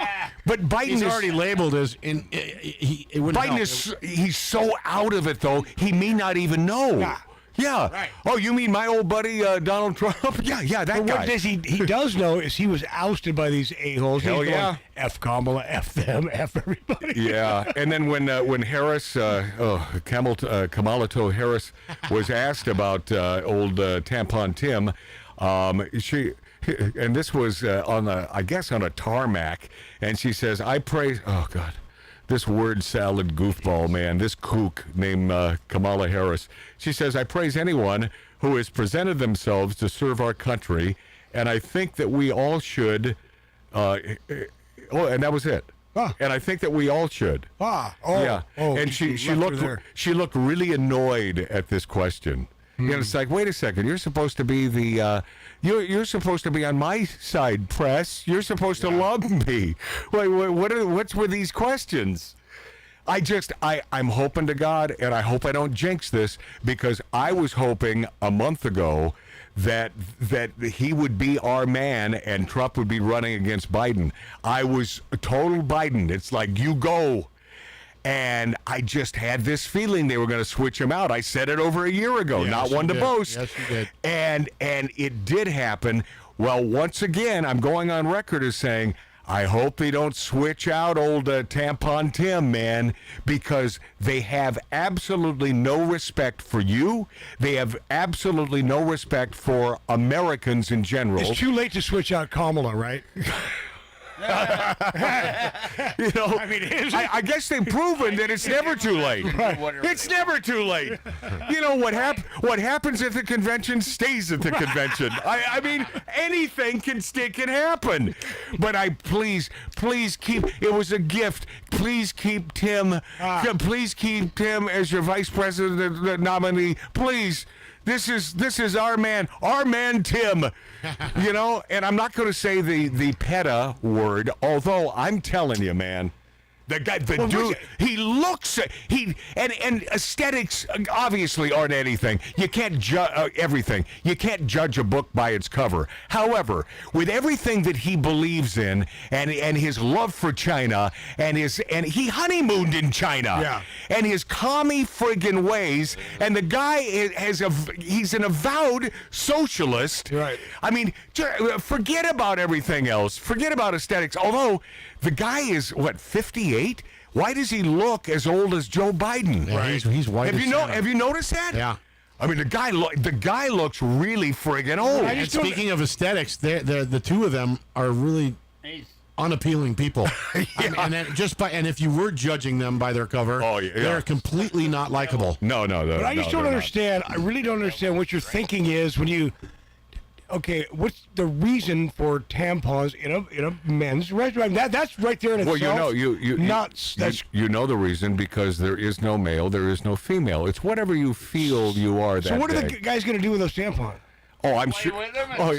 Yeah, that's exactly. That was off mic, but Billy. I don't know why he can't talk into the mic. Yeah, Billy said, yeah, play with them and use them as slingshots. Jesus. You know that's what they were doing. It sounds like Billy has some experience in that. Yeah. I would laugh. Hey, Mark, put that microphone in front of Billy, will you? He's sleeping. Yeah. Oh, Mark was sleeping. Mark C.G. Boyer was sleeping. Disney star Bette Midler. Here, I'll give you time to pull up Midler, or it's under Bette. Because we can't get enough of her singing. And P.S., she's a pretty good singer. Yeah. You know, even though one of my least favorites, there are two songs. I know which one. There are two songs that I hate more than any other songs. One is from Bette Midler, Wind Beneath My Wings. Yeah. I'll tell you what, blood comes streaming out of my ears. Did you ever know that you're mine? No. Even a send-up of that song makes me quiver. The other one is Chris de Burgh, Lady in Red. I used to have to play that with Dad every night. And I had to play that on the radio on top 40 stations because it was a #1 hit. And that was fingernails on a stinking chalkboard. Lady. Here she comes. Yeah, you can crank her, man, because she's dancing. Oh, yeah. And this isn't obviously not an original. You know, here we go now. Hit me now, Bette Midler. He was a famous trumpet man from out Chicago way. He had a boogie style but no one else could play. He was a top man at his craft. Love this kind of music. Then his number came up. Oh, yeah, it's great. 20s, man. Bette Midler is a piece of crap. Hey, come on. How old am I? 16?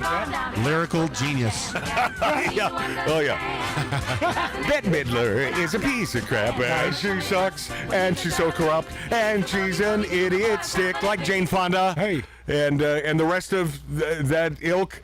Disney star Bette Midler says corrupt news media secretly helping Trump win by airing the Mar-a-Lago press conference.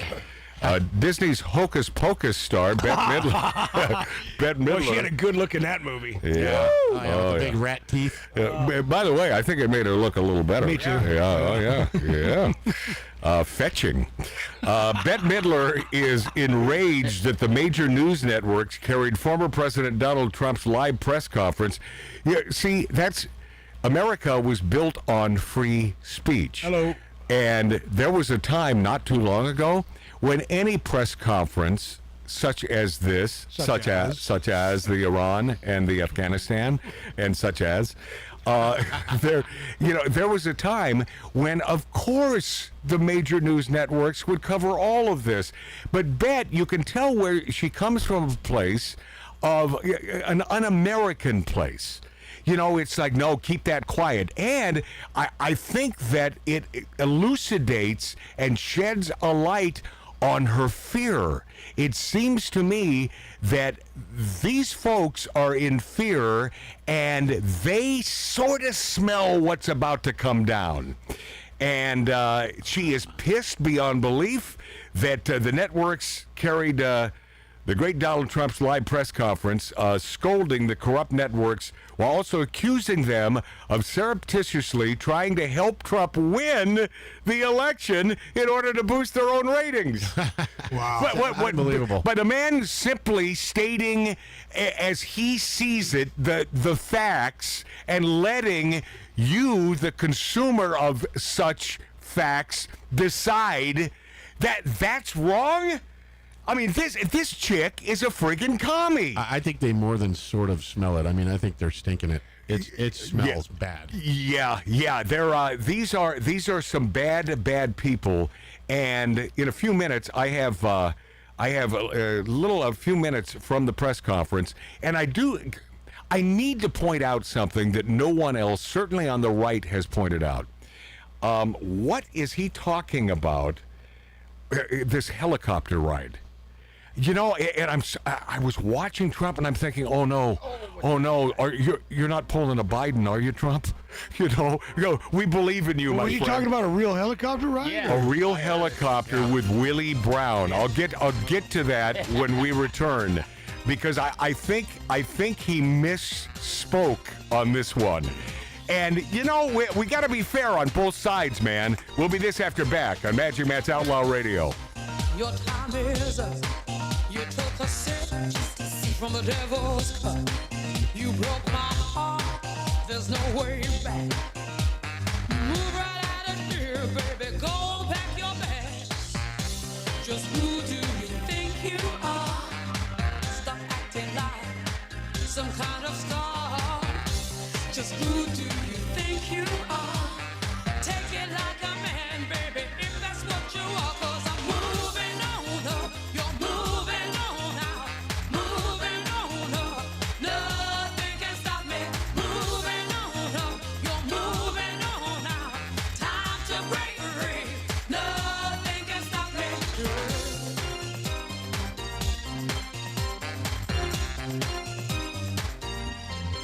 They brag a man has walked in space, but you can't even find my place. There ain't nothing you can do, 'cause I'm had enough of me, baby, being part of you. Just who do you think you are? This time you've gone too far.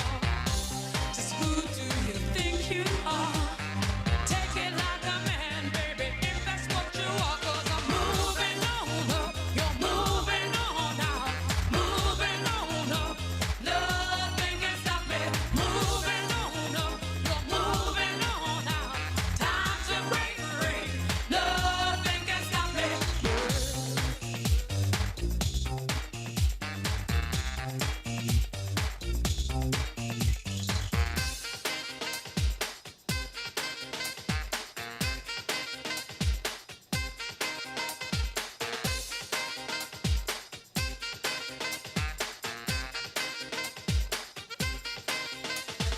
Moving on up, moving on up, moving on up. Moving on up, moving on up, moving on up. Moving on up, moving on up, moving on up. Moving on up, moving on up.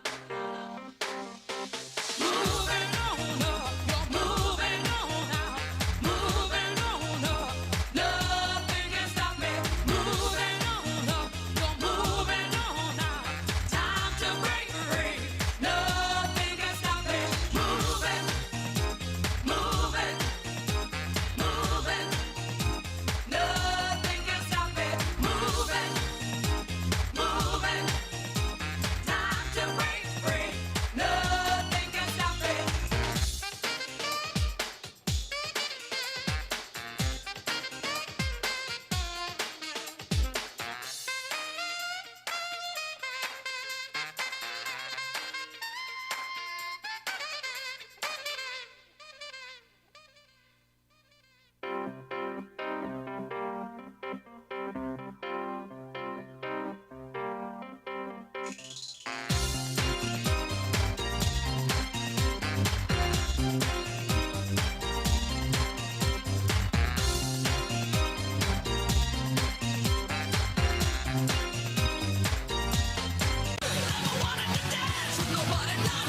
This is Outlaw Radio.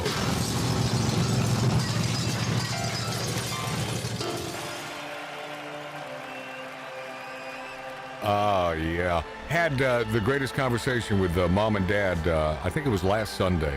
About a 2.5 hour. You know, my conversations are about 14 seconds on the phone. You're not a big phone guy. And it was great. It was just great. We talked politics. A lot of politics, but a lot about life. And it was fun.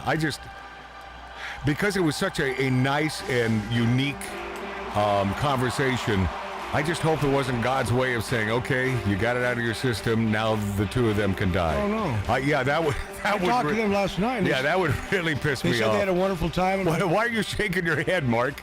I think about these things. It's like, it was such a nice conversation that it was like, okay, Matt.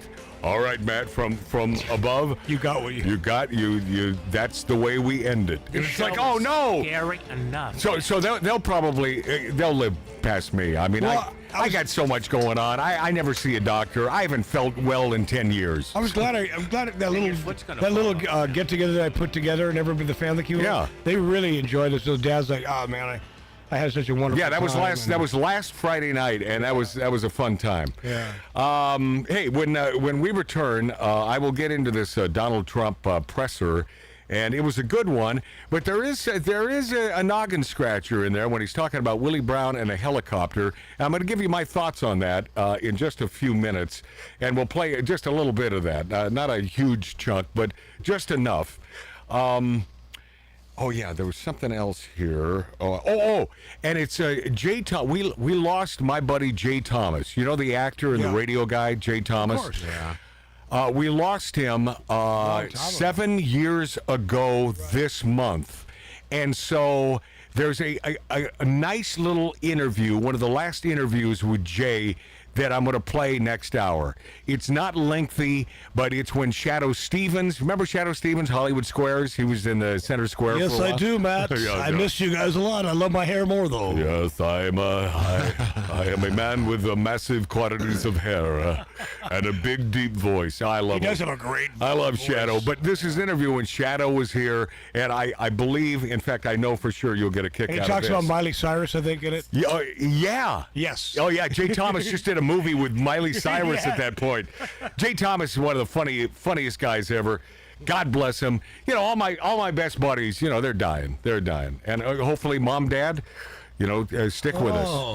I don't want to jinx it. Oh, Matt, maybe I will give you a few more months with him. Author Stephen King, who is a complete friggin' loon, but the good news with Stephen King, he looks like a crazy man. Yeah. Right? Oh, he looks like a nutbag. I was going to say supermodel. Spreading lies claiming Trump didn't want to be photographed with amputee veterans. That's Stephen King. What? Yes. Best-selling novelist, Hollywood producer, and Kamala Harris supporter Stephen King has spread an easily disprovable lie claiming that then-President Donald Trump didn't want to be photographed with amputee veterans. In fact, Trump took a number of photos with amputee veterans during the time as commander-in-chief, including one with a quadruple amputee Marine vet in the Oval Office. Why on earth? Why even start a stupid lie like this? Why would Trump have an aversion to taking pictures with amputees? This is how desperate these a-holes are. These people are effing nuts. But people buy into it. It's, by the way, they do. No, idiots. These idiots do. Stephen King, he hasn't even taken down his X post. Just a couple days ago, and he made the ridiculous claim. The post has been viewed several million times and reposted by these idiots thousands of times, even though it's 100% false. There's also been no community notes or corrections on the page. None. No disclaimers. 2019, then President Donald Trump met with Marine Sergeant John Peck, a quadruple amputee, received a double arm implant. God bless you. God bless you. At Walter Reed, Trump was photographed with Peck in the Oval Office. Numerous people called out worthless S. Stephen King for his blatant lie, but they used the word. Yeah. Because that's the way I see this guy. He really is a piece of S. A POS. Why would you freaking say? Well, he has a history of spreading fake news. Wow. You know, all to smear conservatives and Republicans. He claimed back in just 2 years ago, Florida Governor Ron DeSantis has signed a bill requiring Florida students and professors to register their political views with the state. The law in question requires public colleges and universities in Florida to perform annual surveys on the subject of intellectual freedom and viewpoint diversity. But participation in the survey is entirely voluntary. The man is a liar, as all those people on the left, unfortunately, how can they sleep at night? Big fat lie. Oh, they sleep just fine. Because don't you know, Donald Trump is Hitler. Yeah. You know, so it's all about the greater good. Once you're a Trump hater, man, it's hard because some of these people I know that have hated Trump. We got to go. We'll be this after back on Magic Matt's Outlaw Radio on YouTube, on Rumble. Subscribe to us on YouTube. Why not? And follow us on Rumble. And thank you to the greatest radio stations in America.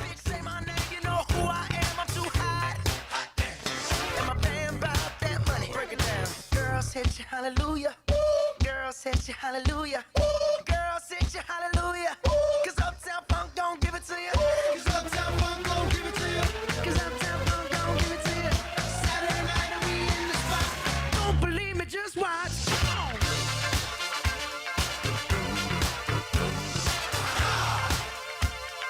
Don't believe me, just watch.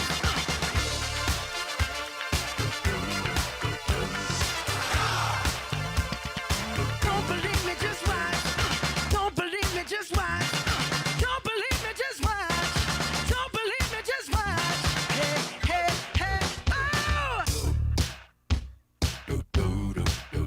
Before we leave, let me tell y'all a little something.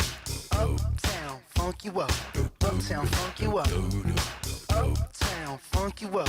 Uptown, funk you up. I said uptown, funk you up. Uptown, funk you up. Uptown, funk you up. Uptown, funk you up. Come on, dance, jump on it. If you said and flown it. If you freak dead and own it. Don't brag about it, come show me. Come on, dance, jump on it. If you said and flown it. Well, it's Saturday night and we in the spot. Don't believe it, just watch. Come on.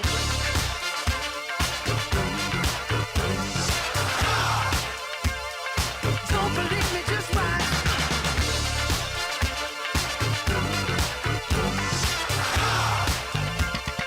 Don't believe me, just watch. Don't believe me, just watch. Don't believe me, just watch. Don't believe me, just watch. Hey, hey, hey, oh!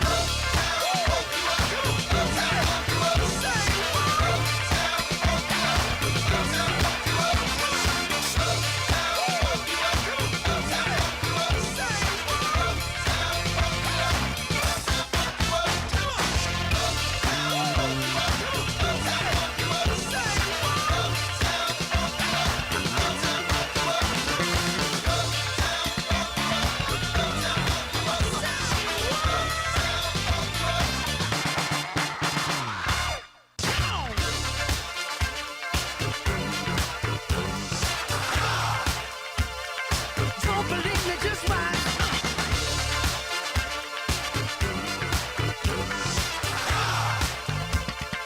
Don't believe me, just watch. Don't believe me, just watch. Don't believe me, just watch. Don't believe me, just watch. Hey, hey, hey, oh! Stop. Wait a minute. Fill my cup, put some nigga in it. Take a sip, sign the check. Julio, get the stretch. Right to Harlem, Hollywood, Jackson, Mississippi. If we show up, we gon' show out. Smoother than a fresh drop. Skip it. I'm too hot. Call the police and the fireman. I'm too hot. Make a dragon roll to retirement. I'm too hot.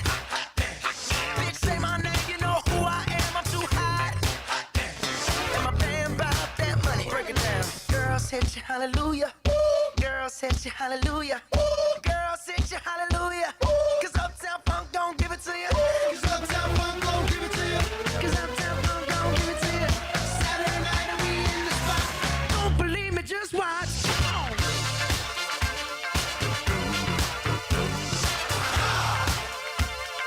Don't believe me, just watch.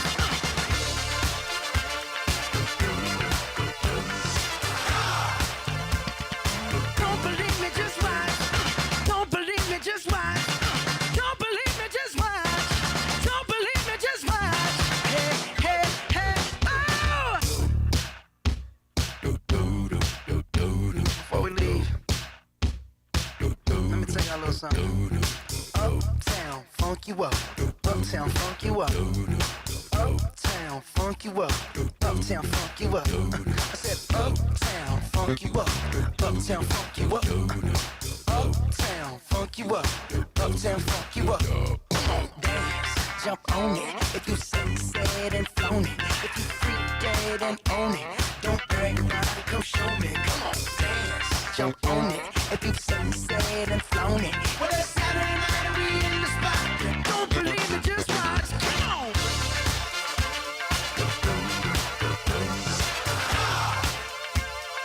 Don't believe me, just watch.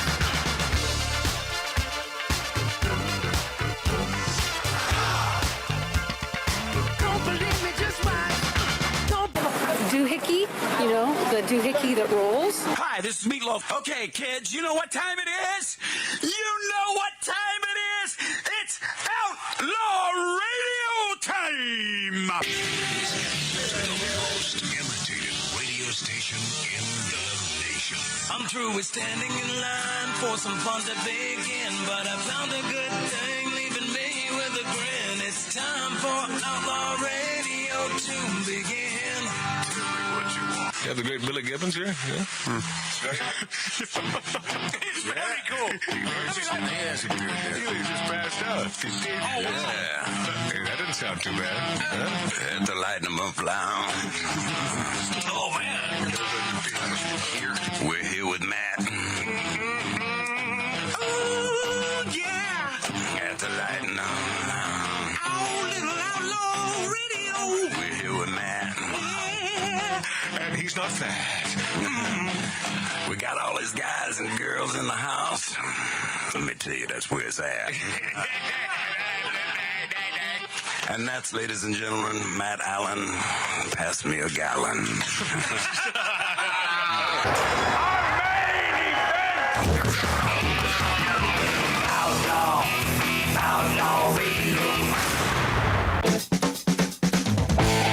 An absolutely sincere thank you for spending time with us each week. From the bottom of my bottom, from the bottom of my heart, I appreciate it very much. Welcome to Magic Matt's Outlaw Radio. Well, there if you got the time. This song never gets old, man. Just one of the greatest songs ever, and it's only like 2 minutes and 2 seconds. I mean, it's it's a perfect song. Yeah. From beginning to end. Like Billy Gibbons said, man, you write 3 chords and you make $1 million. Yeah, Billy Gibbons, one of the great Americans, And you notice, he stays under the radar politically. He's smart, man. He's a smart dude. Well, he does hang out at Kid Rock's house. I'm telling you, he's one of us. He's one of us lovers of America, but he's smart. He's, he doesn't want those millions to dry up. He's a good man. And speaking of good man, Donald Trump, fight. Donald Trump says Kamalatoe Harris hates Israel, doesn't like Jewish people, even though she's married to one. I'll tell you what, I watched this entire hoo-ha from Mar-a-Lago, and that's a place that don't you think I deserve to visit Mar-a-Lago? Well, you know what, Matt? Really quickly, Shouldn't I be there? That little cheerleader-looking girl that I dated for a while, yeah, that you knew before me, she snuck into Mar-a-Lago one time because her dad lives in that area. She got in the gates and she was sitting by the pool, just hanging out. So that had to be years ago. Years ago. Yeah, I mean, did Trump own the place then? Yes. Yeah, he did. Yeah. Boy, She showed me pictures. I'm like, how the hell did you? I don't know. Security didn't say anything, so I just walked in. Oh, jeez. And she was laying by the pool, and I'm like, wow. What the hell, man? Well, it was an hour-long evening interview, and at the Mar-a-Lago. Trump made the case that Harris' selection of Minnesota Governor Tampon Tim Walz as a running mate shows how liberal she is. Yeah, of course, by picking Walz. I mean, why else would you pick him? Well, 2 reasons. He ain't a Jew. And so, hey, look at that. Lori Downey Jr. showed up. It's going to start to smell real good in here now. Look at that. Wow. Is he being icky again? No, she always smells good. Lori? I hope he's talking about perfume. Of course I am. All right, there we go. Yeah. Jeez. All right. Okay. Never mind. So we'll have Mark scoot over, and you sit over there in Mark's seat, Lori. You're the special Blondie guest. I'm just, and you can get in on this. You didn't watch any of the press conference, right, Lori? No. With it was, because Kamalatoe refuses to do any press conferences. So Donald Trump is saying, okay, well, I'll do them. What are you looking for, Lori? Oh, the wine opener. It's inside. It should be hanging. I think my kids brought it inside. Yeah, no. My sister Debbie last Friday, she came in and she said, "You got a wine opener?" And so, boom, she got it, and it was never returned. You sit down, Lori. I'll go get it because you got a long set. Yeah, Lori, sit down here.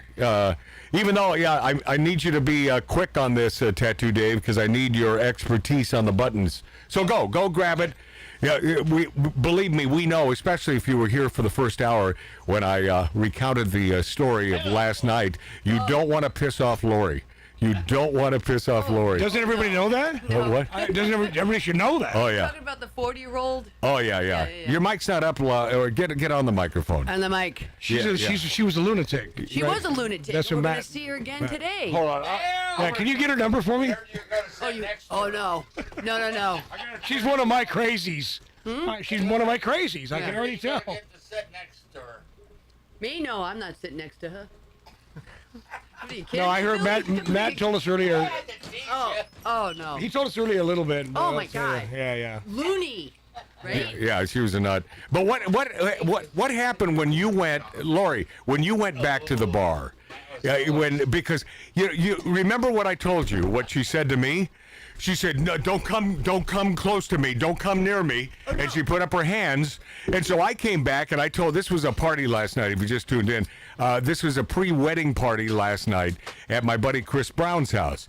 And so it was a fracas. And so I wanted to have another cocktail. Well, she stormed off. She was over by the bar, and I walked over, and then she put up her hands. Don't come near me. And so I simply said, go F yourself. Shut the F up. Yeah. That's why I said shut the F up. But I said the word. Love me, hate me. It's she was a friggin' nutbag. So I came back, reported to Lori what happened. Lori said, "Well, I guess I must have a drink." Oh yeah. Get on that mic, Lori. I was a little ornery. So what happened when you went to the bar? So she Get on that mic. Oh my God. Turn her up a little, please. I'm up. She's up. Yeah. So she was, working the bartender. All right. And showing phones to him, and I was like, "How Showing you doing?" phones? Like, yeah, she had her phone, he had his phone. I Right. don't know if they was changing numbers or what. And then she looked at me and she gave me a hand. Lori, that's what she did to me. She said, "You cannot talk to me." Oh, jeez. And I was like, This wow. ain't a conservative broad. I'm telling. No, she sounds like no. she's- This is a yeah. Kamala. Wokest of woke. Oh, this is a Kamalatoe Harris friggin' lover right here. So I was doing the math. I thought about her this morning. Yeah. She's the same age. As Get on the that mic. Same age as the bride-to-be's mother. So she must be friends with the mother. She said she was friends with the bride. Yeah, she said she's a very good really? friend of Justice's. Yeah. I know, that doesn't make sense, right? The age doesn't. difference? And then I was thinking, wouldn't it be funny if she just sauntered in from off the street and she didn't know anybody there? Yeah.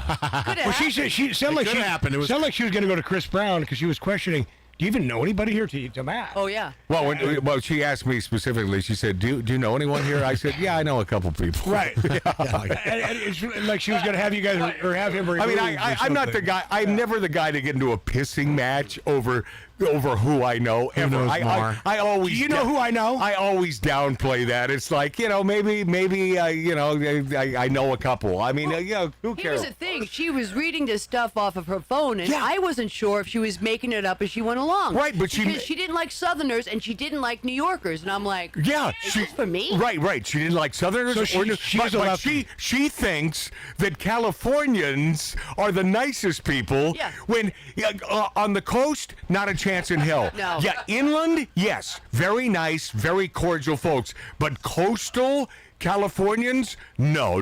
They're big lefty woke a-holes. So she's a Gavin Newsom She lover. lives in Valencia.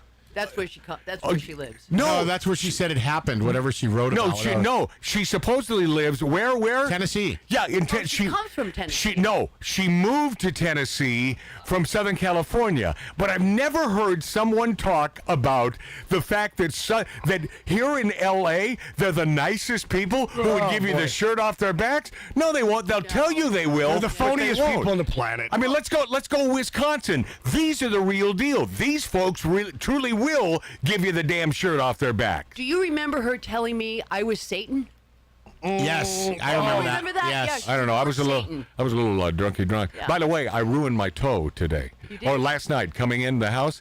Smashed it right up against rock, and it is blue. I was sitting on the couch when he walked It is over. black and blue, and it hurts like a son of a gun. So I want you to know I'm going to the wedding sans footwear. Olympy? Yeah. No shoes, no socks. Because I have Redneck. Well, because I have to wear if I have to wear flip-flops. If I have to wear dress shoes, then this is going to hurt to high heaven. Yeah. So I'm going to be in pain. I want you to know that.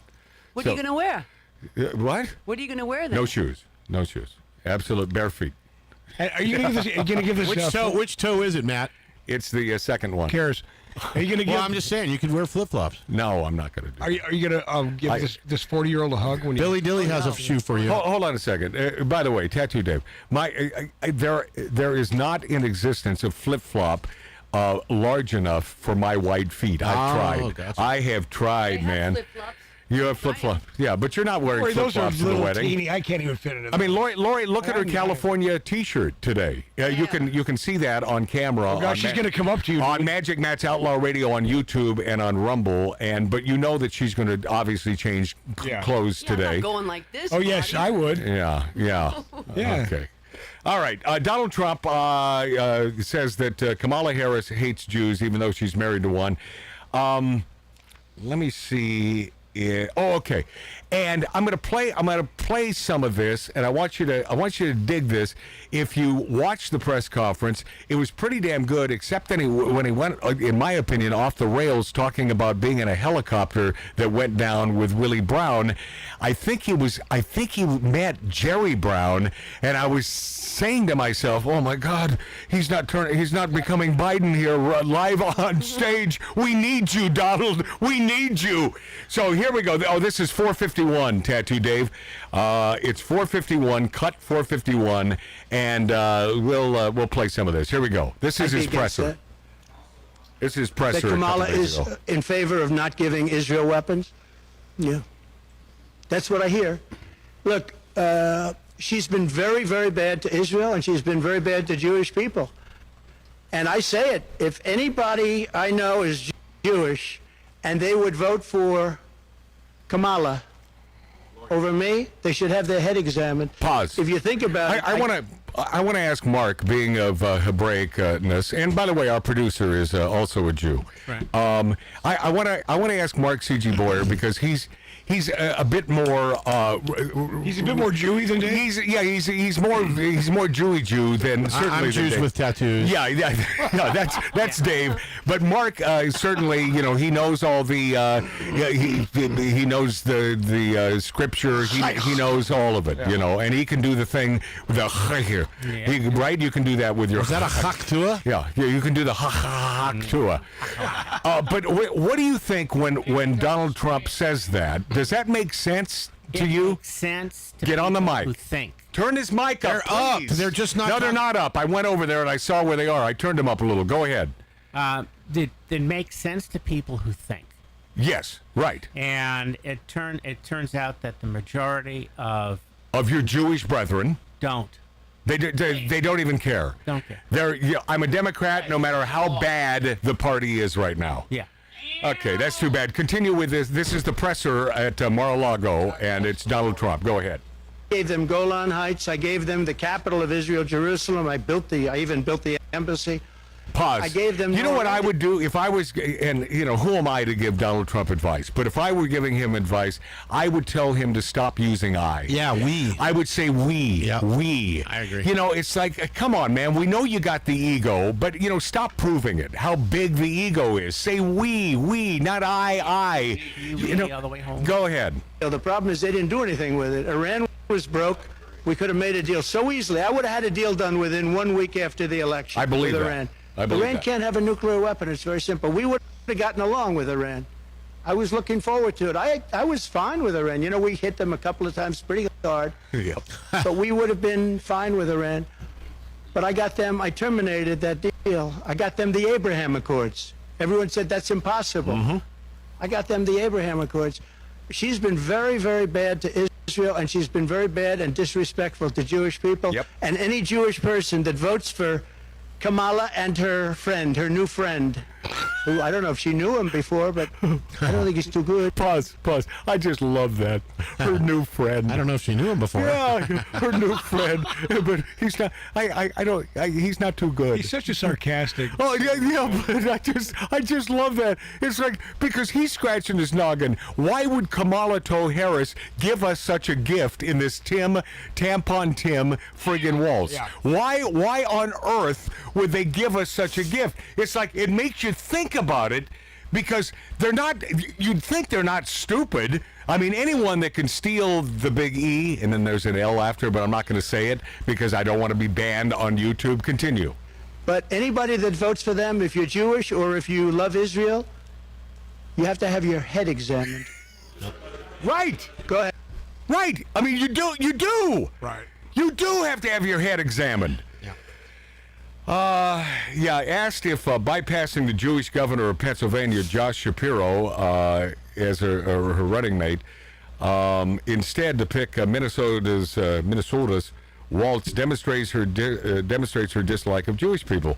Trump said it is Harris's action on Israel that proves it, and I'm just wondering if this ain't a huge head fake. I mean, think about this. This is really diving deep.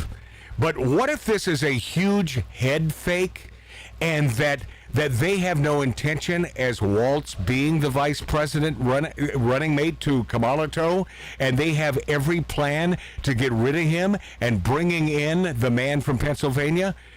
Yeah, I mean, have you even considered this? Because I haven't heard anyone bring this up. But what if it's just a massive head fake? And what is this business regarding Willie Brown and a helicopter in San Francisco and going down? I think he meant Jerry Brown, and no one's talking about it. And because we are fair and balanced on this show, I bring it up, no matter who it is, right or left. It concerned me a little bit. It's like, were you in a helicopter with Willie, or you must be talking about Jerry?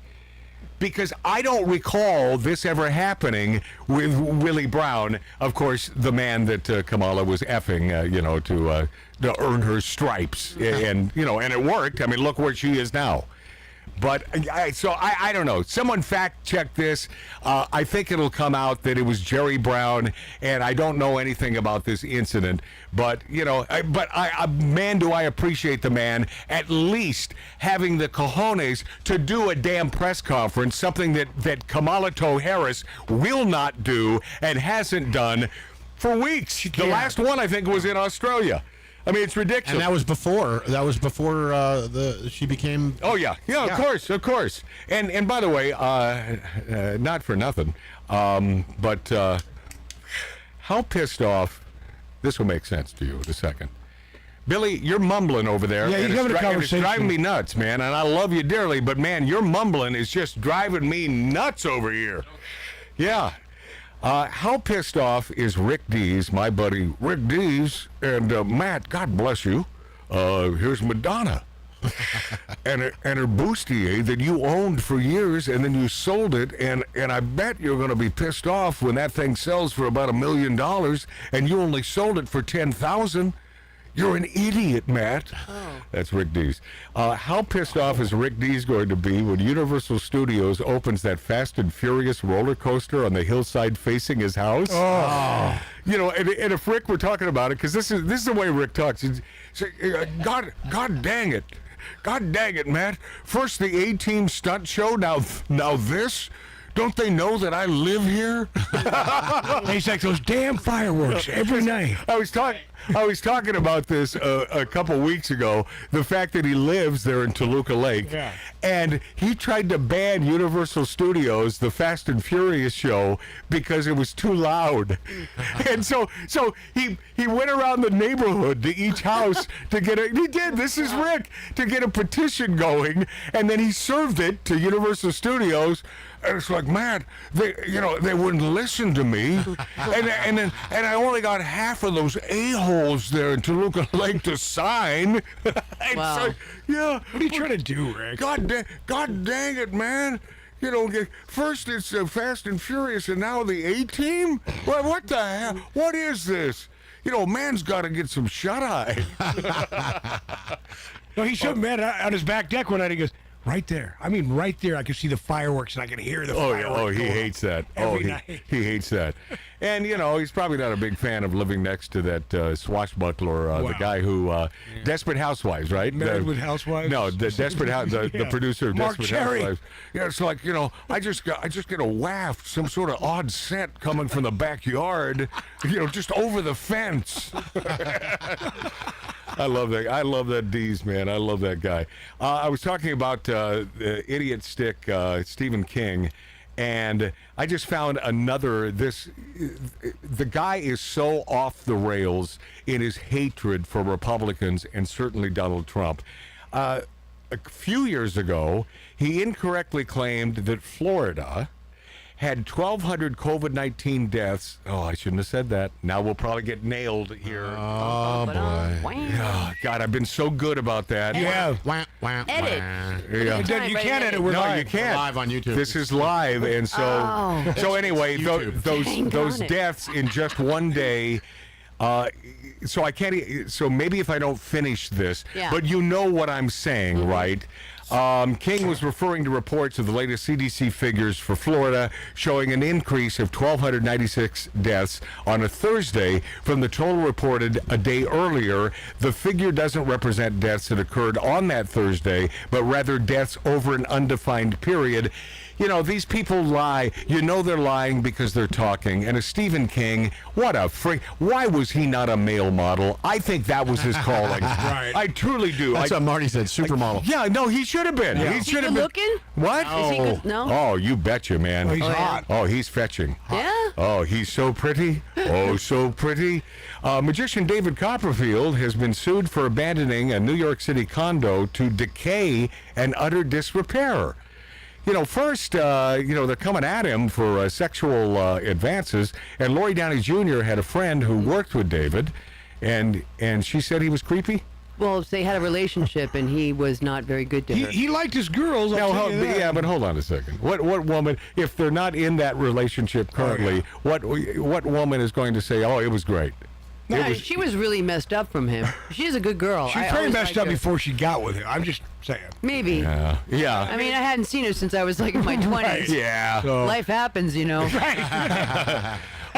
Award-winning magician David Copperfield is being sued by a New York City condo board for allegedly destroying his $7 million penthouse by abandoning it. I would have taken it. David, I would have taken a condo in Midtown Manhattan. Sign me up, Why do you let it go? I don't understand that. Yeah, I guess it devolved into a state of utter disrepair, and so now he's being sued. It's like, how would you? Don't you have people? I mean, Copperfield is worth gazillions of dollars. Tons. Well, maybe he just goes there when he's depressed, and that's actually what's in his head. Are you trying to figure something out like that? I think so. Typical woman. See, man. no. I'm sorry, because you're not the typical. No, Lori is atypical, but she's always, she believes she's a mind melder. Yeah. A regular. Mind Let me melder. figure this out. Yeah, let me figure this out. Holly, now, I found this on the verge of interesting. Hollywood Jews might be feeling unwelcome by Kamalatoe Harris after she passed on Shapiro as Veep choice. Good. Wasn't that the smart choice? Has she alienated Hollywood Jews by rejecting Pennsylvania Governor Josh Shapiro? Well, that's until they switch out Tampon Tim and put him back. Yeah, no, and please don't. Yeah, I proffered that before you got here, Lori. I'm thinking You told me that last night. Yes, because they have no shame, Right. and they care not about how it looks. They so don't care. They just want to win.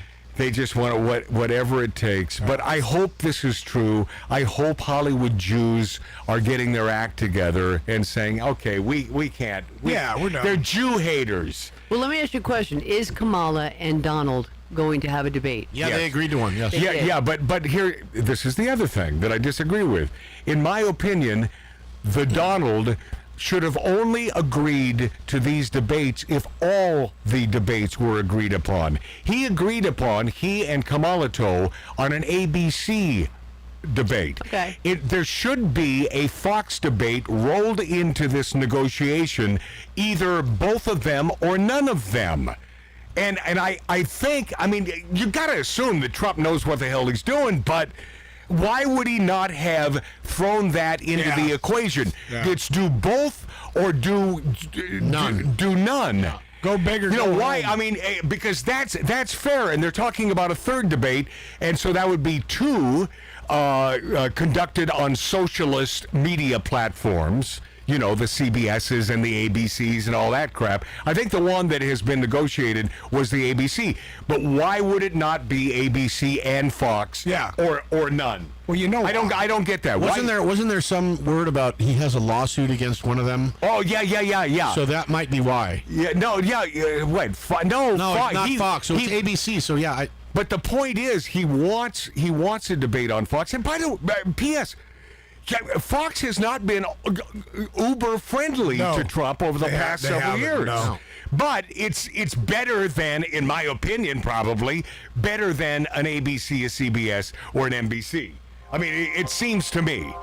Okay, when we return, Taylor Swift has canceled several concerts after an ISIS terror plot was thwarted, and Kamalaflation, Disney again hiking streaming prices as much as 25%. Wow.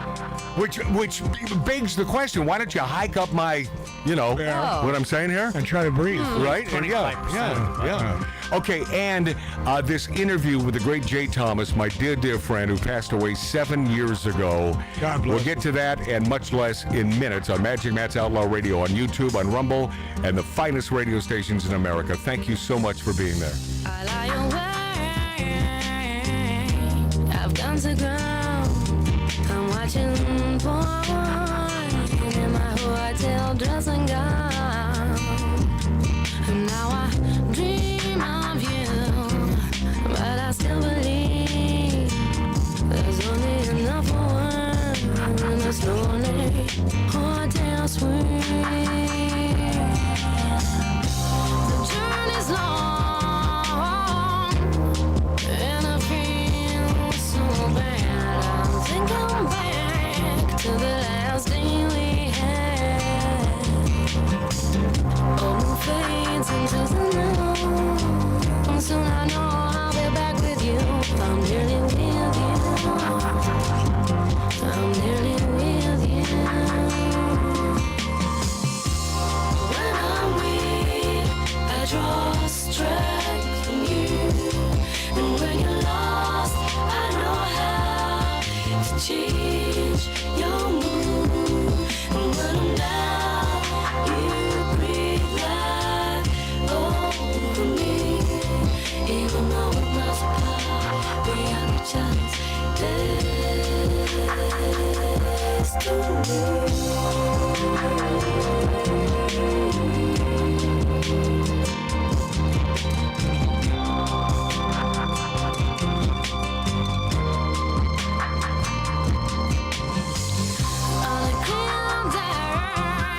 I'll fly home to you.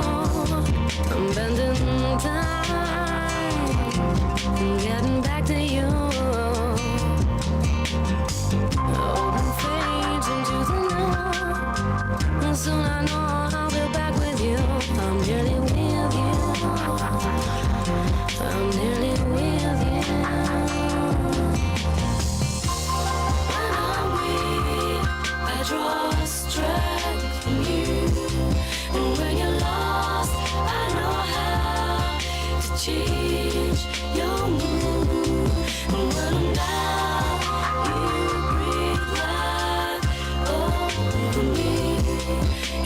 we're miles apart. We are each other's dance tonight. I draw strength from you, and when you're lost, I know how to change your mood. And when I'm down, you breathe life over me. Even though we're miles apart, we are each other's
What's going on, all you beautiful people? It's Tattoo Dave here with Magic Matt's Outlaw Radio. Just wanted to reach out and say thank you for joining us early. We had to do the show a little early today because we're doing a wedding this afternoon, so we bumped it up a couple hours. So all of you that were able to make it, and we really appreciate it. And all you guys listening on great radio stations across the nation and watching us on YouTube and Rumble, we love you and thank you. And if you did miss it, hopefully you'll be able to catch it. Go to YouTube or Rumble and play it anytime you want. We love you. Thanks.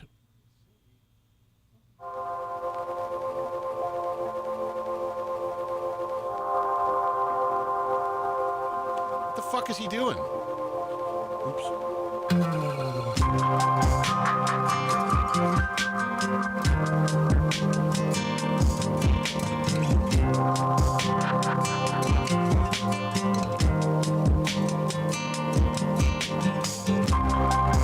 Arbitron and search rated number 1. This is Outlaw Radio with Magic Matt, the man who is always right.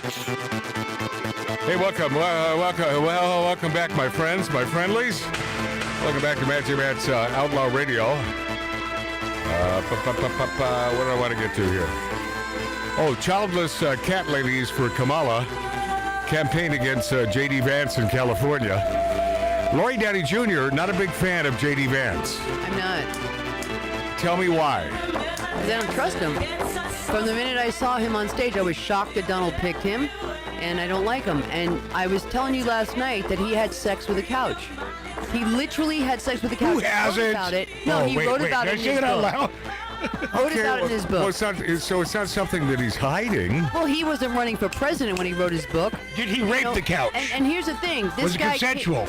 Isn't it better to have sex with a couch than someone who it's illegal to have sex couldn't with? find a girlfriend? What? I don't like him. I don't trust him. Wow. I don't like the way he speaks. Like, a question was pointed to Donald Trump in an interview, and he answered it, and Donald had whipped over and looked at him. He had the answer. See, you don't show that disrespect. No, Lori brought this up this is an interview that I missed. Yeah, I didn't see that. If indeed that happened, that is disrespect, and that is a little odd. Yeah. But you know what, Matt? I got to tell you. Yeah. And nothing, not against Lori, but no, you did say that JD might be a problem with the female voters. Yeah, I mean, I said that from the beginning. But I don't think that they're going to choose or not choose Donald Trump because of the vice president. I don't Listen, my conservative friends don't like him, and they Yeah. don't trust him. But they're And because he was friends But with they're still Donald's going to vote son- for Trump. Either that or they're idiots. Either that or they're friggin' Nobody else idiots. to vote for. Yeah, and Maybe they're people won't vote. And they're not and they're not true conservatives if indeed they let Kamalatoe waltz on in. And by the I way, don't think so. How many votes does Kamalatoe have? You say? Zero. Zero? Yeah, none. Yeah, absolutely none. How many? Pay more, live worse. Yeah. How That's is Kennedy doing? Oh, no, he's, forget it. Haven't heard a word. Some participants in last weekend's annual Cat Con in Pasadena, right up the street from us here in the hills of the San Fernando Valley. 20 minutes. A gathering for cat lovers shared their displeasure with Republican vice presidential candidate J.D. Vance over a past remark about childless cat ladies. Right.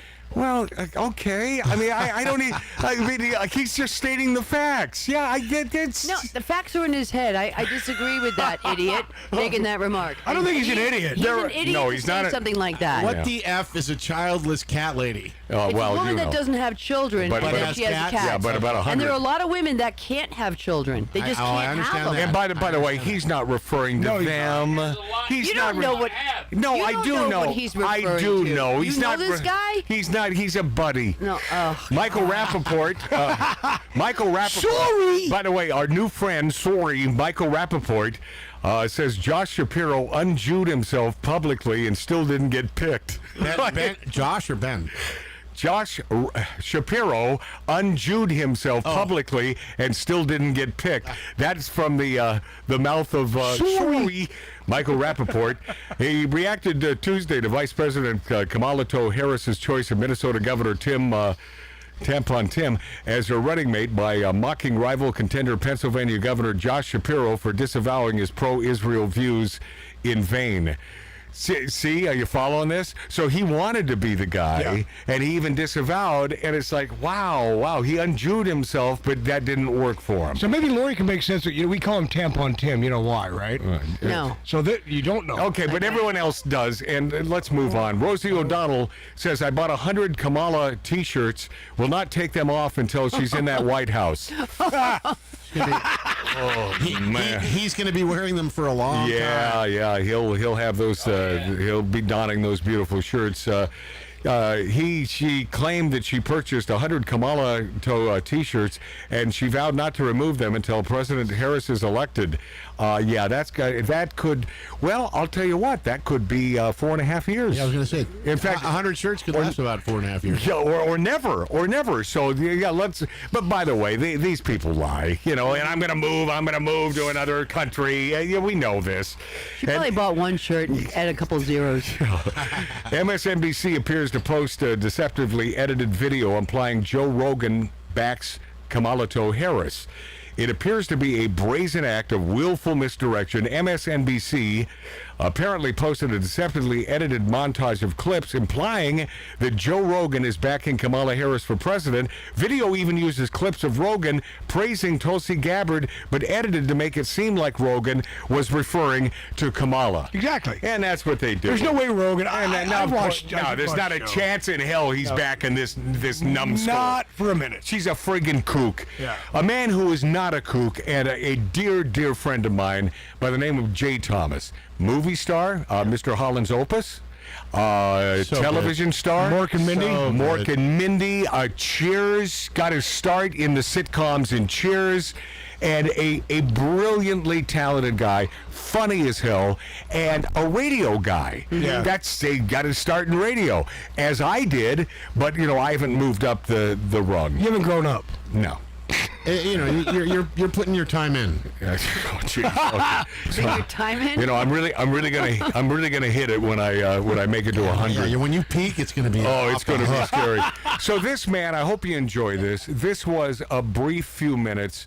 One of the last interviews with my buddy Jay Thomas, and we haven't played this in years, and I don't believe we played it since we've been on YouTube and Rumble. And if you want to watch us on any of those sundry platforms, find us, Magic Matt's Outlaw Radio. You have to plug it in just like that. All right, here we go. Go ahead. What? Which part? Hey, Shadow. You go ahead. You went out on your Friday night date night, right? Yeah, we did. Did things turn Turn out it up. okay? Is it up all the way? Absolutely. What is Friday night date? Yeah, night? up all It's the way. when you go out with your wife and you have a particular night, you go out and date. That's not a date. Hey, Jay, do you ever do that with your spousal equivalent? The second one I did that with, it didn't work. How about the third? When you get to the third, no one cares. You just sit and look at it. We have oral sex. You walk down the hall, screw you. Say that? Keep going by. I love that joke. How y'all doing? Yeah, I understand that Shadow Stevens filled in for you on Power one week. Do you recall that, Jay? I think I filled in for him on American Below 40 or whatever. You did. Yeah, that's right. We filled in for each other. We're homies. Hey, aren't there some impersonators though of Shadow Stevens, and they're like? Yeah, they're everywhere. I'm such a hot name that Shadow Stevens lining up to be the anti-Shadow. No, where are you guys now? You're in. Understand the. Here, let me set the table for you. We are broadcasting, chasing. From an 1876 Virginia City, Nevada-style bar in the hill. Everything you hate about radio all wrapped up in one show, That's fine. Jay. That's okay. I do the same junk. Don't worry about it. We're broadcasting from an 1876 Virginia City, Nevada-style bar in the hills of Encino in my backyard. Nary 5 feet from my bedroom, 10 feet from the bathroom. Wow, that's cool. Yeah. And you are in beautiful, magical Santa Barbara. I am, and I'm in like an office with a studio in it. I did broadcast from home for a few years, but my wife would start holding the garbage up in front of the window of the studio. The kids would fight and come in and ask me to, settle. So I go, Daddy's working, but it never looked like work. So I moved into a real office. Jay, I bet you don't remember because it was probably 20 years ago. The first time we met was at a Hollywood Christmas parade, and then after that we did some things on the radio. I think I was in San Diego, you were in Los Angeles. We did some kind of I don't know, it doesn't matter. But I remember you. Man. Listen, the point is, Jay, is that you gave me some great advice, and you asked me if I ever did any voiceovers. You said, Matt, did you do? And I said, no, I'm not passionate about it. You paused and you said, hey, Matt, get passionate about it because it's the one thing that's going to save your ass when all else goes to hell. I gave you that advice? Yes, you did. You don't recall that? I must have been so drunk, Matt. I can't even. That doesn't even sound like good advice. Okay. I don't even. How do you get passionate about voiceovers? But I do it. And did it work? Are you passionate? Did it save your ass? No, I'm not known for taking good advice. So here I am doing a show from my backyard. But you never did it. The other thing you told me so many years ago was, and maybe it was a down day for you, and you were feeling sort of sluggish. But you said, Matt, if I had to do it all over again, I would be a big star in a medium market, like a not a Bakersfield, but a Sacramento or a top 40 market, and just make my $150,000 a year, have a happy day, and not put up with the BS. Do you recall that one? I do. That was a lie. That was a total lie. What I do is I give that advice to people that I think will never make it past that job description, and it makes them feel good that maybe I think that's a good idea, but that is a total lie. That's what I thought. I once said to someone, if you hear me, like in Memphis, on the radio saying how happy I am, trust me, I'm a minute away from blowing my brains out. So every time I would see you, I would dole out advice. Give advice. I would give all this advice. Yes, you would. I don't know why, but you would. You felt the need. I didn't know. Was it pillow talk? What was it that I'd be giving you all this advice? I don't know. You seem to be a nice fella who was you really cared about me. Yeah, I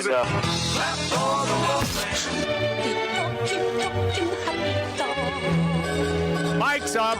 Okay, yeah. So that was it. Yeah, it was even shorter than I thought. I got some other Jay Thomas stuff from the past that I need to find. But, man, was that guy spot on and always funny. Always funny. Very smart man. Yeah, very, very smart man. And I will tell you this, and it was 7 years ago this month that he passed away. Just time whips by. Yeah, 7 Lori? months ago? 7 years. 7 years ago. Oh, yeah, this month. Yeah, Lori produced that show. Yeah, when it was on. Well, you did. you were producing back then. I love Jay. Oh man, he was so Jay. Jay. Jay. By the way, that whole Long Island accent, it's sort of Southern as well, Jay. But yeah, I miss that dude so much, and you may find this on the verge of interesting. He and I were not on the same page politically. He was an old school Democrat, and we really wouldn't talk politics. He knew where I stood, I knew where he stood, but we didn't make it a thing. You know, it didn't get in the way of our relationship. Unlike the other voice you heard in that interview, Shadow Stevens. Yes, man, it's all about my hair. It's all about Shadow Stevens.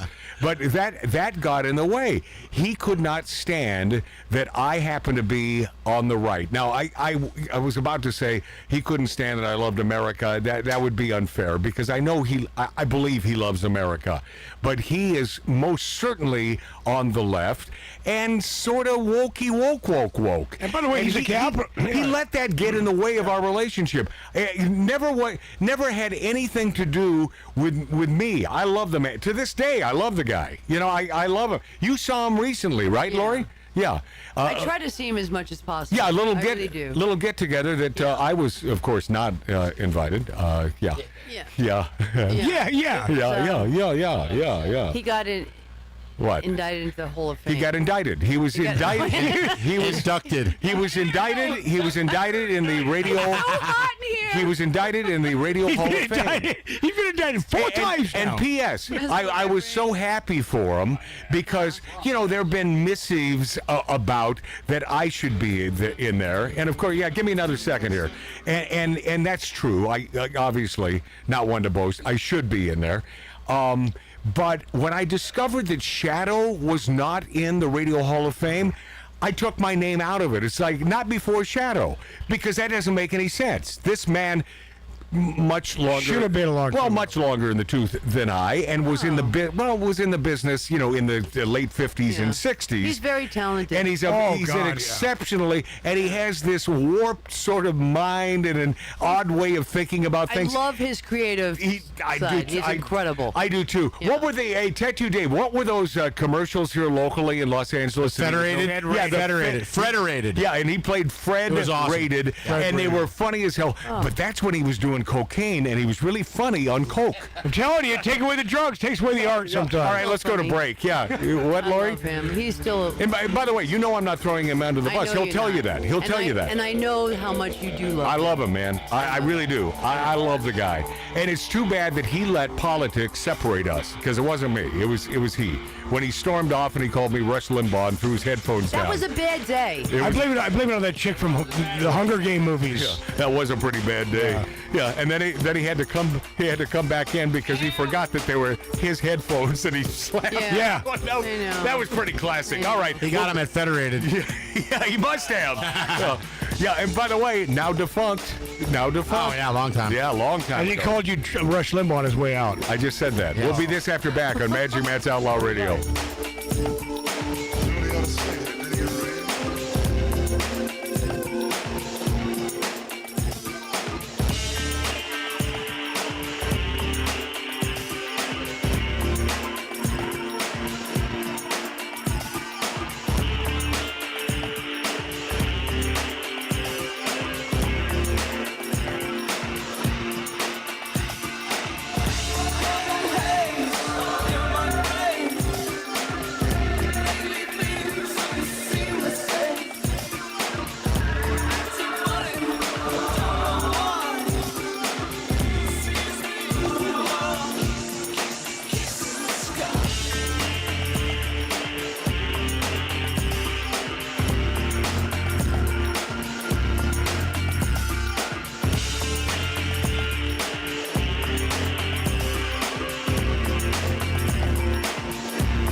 Now we return to Outlaw Radio's Demons of Decadence.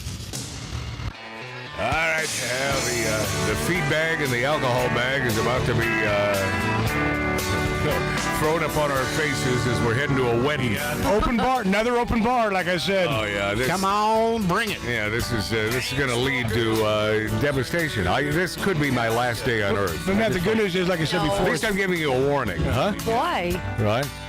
There was a lot of booze consumed last night, and something tells me it'll be another one of them days. Well, it's only 5 minutes away, too. Yeah, but hopefully it'll be a beautiful wedding. Do you like weddings, Lori? I love weddings. Yeah, of course you do, because you're a female, and guys, we're not. Count me out. We're not big wedding lovers. I love love, and I love when. Oh, I love love, Yeah. but yeah, and by the way, I cry knowing that I have to attend a wedding. Really? Oh yeah. I loved. I'm a minister. Yeah. And I can wed people. Lori is everything. Yeah. Lori is the world's greatest salesperson. She's a minister. She's a thespian. She's a singer. One-stop shop. Dancer. She's a Broadway dancer. Yeah. Well, Yeah. That was then. She does it all. Now. She had some significant celebrities in her life at one time. Yeah. Still do. We do. Hello. What? Hello. Not one to boast. No, yeah. But she was married to Morton Downey Jr. Yeah. Oh, yeah. But I love marrying. You love people. love. I love love. Yeah, I love. I'm an ordained minister too, by the way. Yeah. Oh, are you? A friend of mine, and long story endless. My friend and his girl, they were talking about getting married. I'm like, I want to marry you guys. And so you got your papers and you did. married them. Yeah. Okay. No, I didn't marry them. I just got the papers. Matt, should I wedding crash like this? My flip flops. I don't care what you do, Mart. I mean, if you That'd be want funny. to, yeah, bring it on. Going to? Wedding crash. Are you going to crash it? Hey, let's play this. Dave, it's 591. Wait, probably 691. 691. And I want Lori. I want to ask Lori if she's aware. Give her some headphones so she can hear this, please. She has them, doesn't she? Yeah. No, they don't work. Here we go. I wouldn't have said that if. Why are we wasting time? Okay, so here we go. Just play this, and then I'll ask. Get a little input from Lori. Here we go. Yeah. Spit on that thing. Absolutely. Say it again, y'all. Look out. Spit on it. Absolutely. Listen to me. Oh! Okay. I can tell by her face. Are you aware of the Hawk Tour girl? No. Okay. This was a recent song dedicated, an homage to the Hawk Tour girl, who I believe, she has now enjoyed her 15 minutes of fame, and it's over, Johnny. Yeah. How old Right? is she? I think she's a young gal, Kid. Yeah. and kid? 24. It was a quick. It was a Stupid. It was a quick interview, and so you do know about her. Or you don't. No, know? I just heard it the was song. a quickie. It was I'll say. outside. Someone did a quick little interview and talking about sexual prowess, and she explained the way to please your man is you have to do Hawk Tua. Spit on that thing. Right, and so right, and I find it disgusting. Classless. 100%, and I just, in my heart, I believe that I'm probably the only one in America in media right this second talking about her, because I do believe. Don't you, Dave? Think it's just those 15 minutes are up? Oh yeah. I think it's just done. I haven't heard anything about Yeah, her. yeah. And P.S. She better get that gig as a barista at Starbucks. Yeah, going. Lori, just so you know, she got merchandise out of this 3-second thing. Yeah, That's incredible. Yeah, by being. What did she get? Like, is she going to do condoms, things like that? She's doing. Supposedly was supposed to do road trip interviews and blah blah blah. Yeah, it's classless. It's over. That's yeah, so gross. That's And what this is going to bite her in the ass when Yeah. she gets older. She has this now forever. Yeah, she's never going to get a job. I don't know about these. What do you mean? Because I don't know about these people these days. I think they dig it. Any sort of fame. They dig it? Any sort of fame. Yeah. The meek it has taken over.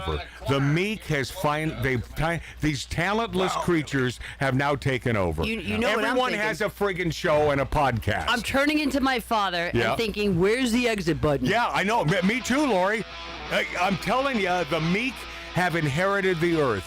But it was proclaimed to happen, and look what's happening. Rush told you they would. Yeah. And I'm not quitting. It's on the Mayan and Aztec calendars. Yeah, you bet your We ass. can't Thank quit. you. Thank you, Tattoo Dave. Thank you. My brother Mark. Marty. Lori, we can't quit. We won't quit. That's we'll why never quit. That's why this show exists.